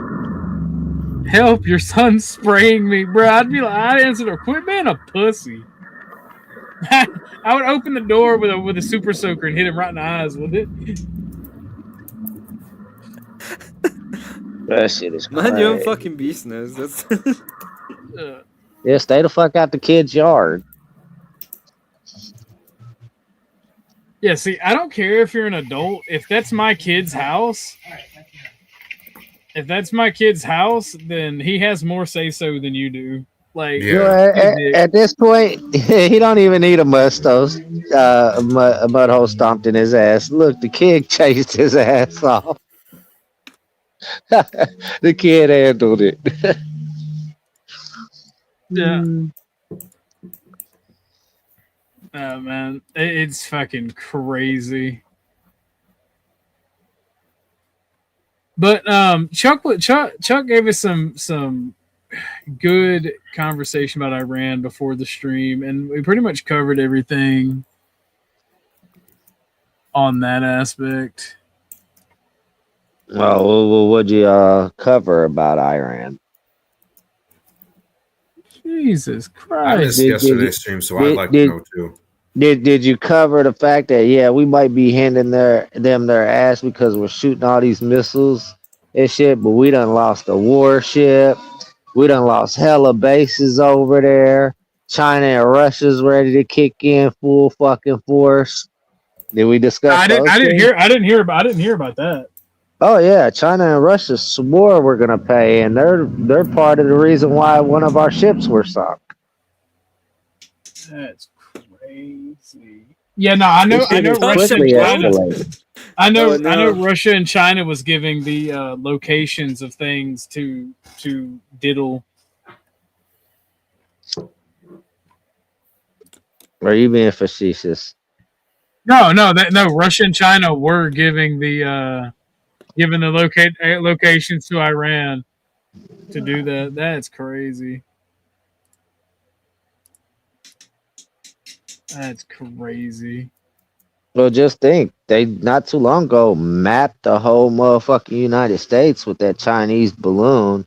Then motherfucking Russia flew over Area 51 from the top of the country down to the from the north to the south, showing that they could fly straight the fuck through, unstopped. You know, that's not even a joke. I remember a couple years ago when we shot down that thing, and we're like, it's a UFO, and it turned out to be a Chinese balloon. You're not even lying. Damn. Yeah, bro, they got us mapped out and everything.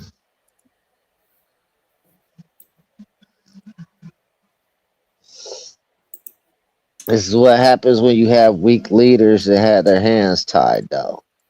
Or leaders that, when they don't have their hands tied, they do all the fuckery to create more fuckery. Oh no! I have actual footage of Iran shooting down an American jet. Watch this shit.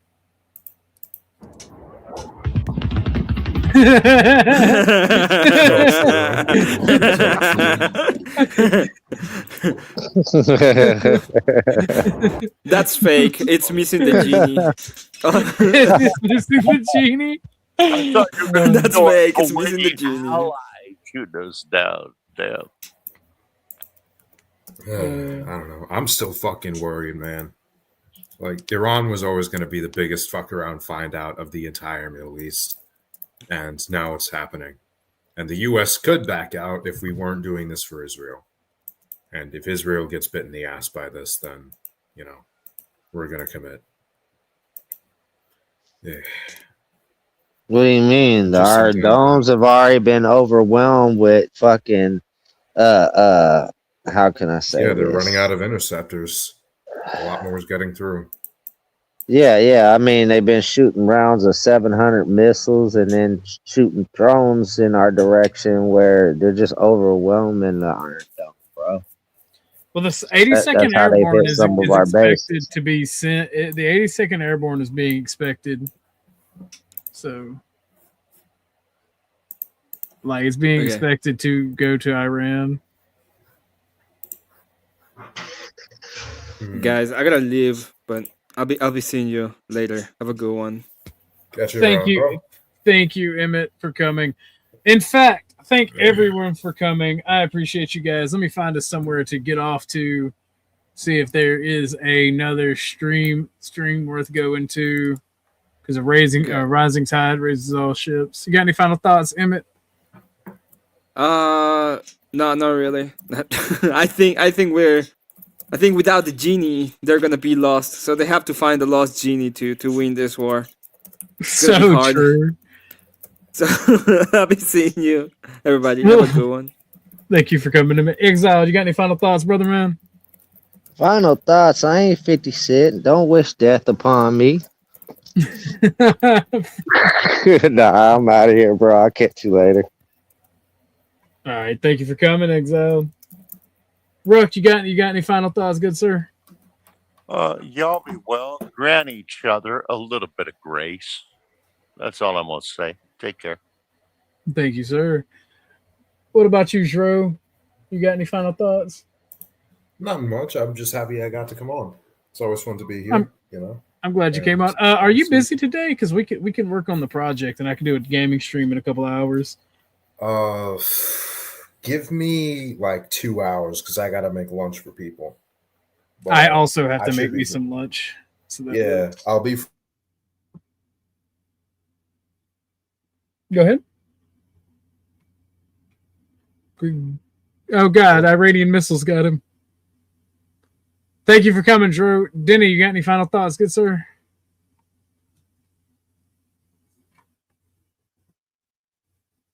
I take it Dennis is gone, so I'll do my final monologue. Oh, Just Becca, welcome to the show. I'm sorry that I'm ending it, but I just want to say this. I love and appreciate all of you who support the stream. I'm glad that there is enough difference that if people think I'm wrong, they give pushback. I love that about this community because not everybody knows everything. And not everybody knows everything, and we're not right about everything. So, like, I genuinely love and appreciate all of y'all. I like that I can come and stream and talk to you guys. And God bless you all. Be safe out there. And in these times of need, like, find your friends and family, tribe up, and try to work towards a better future for yourself. Appreciate you guys. God bless, and I'll see you guys on the next one.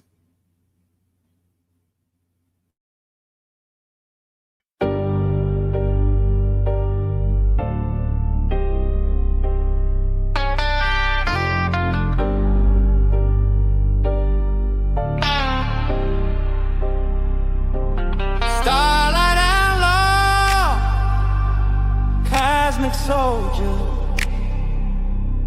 Give me space and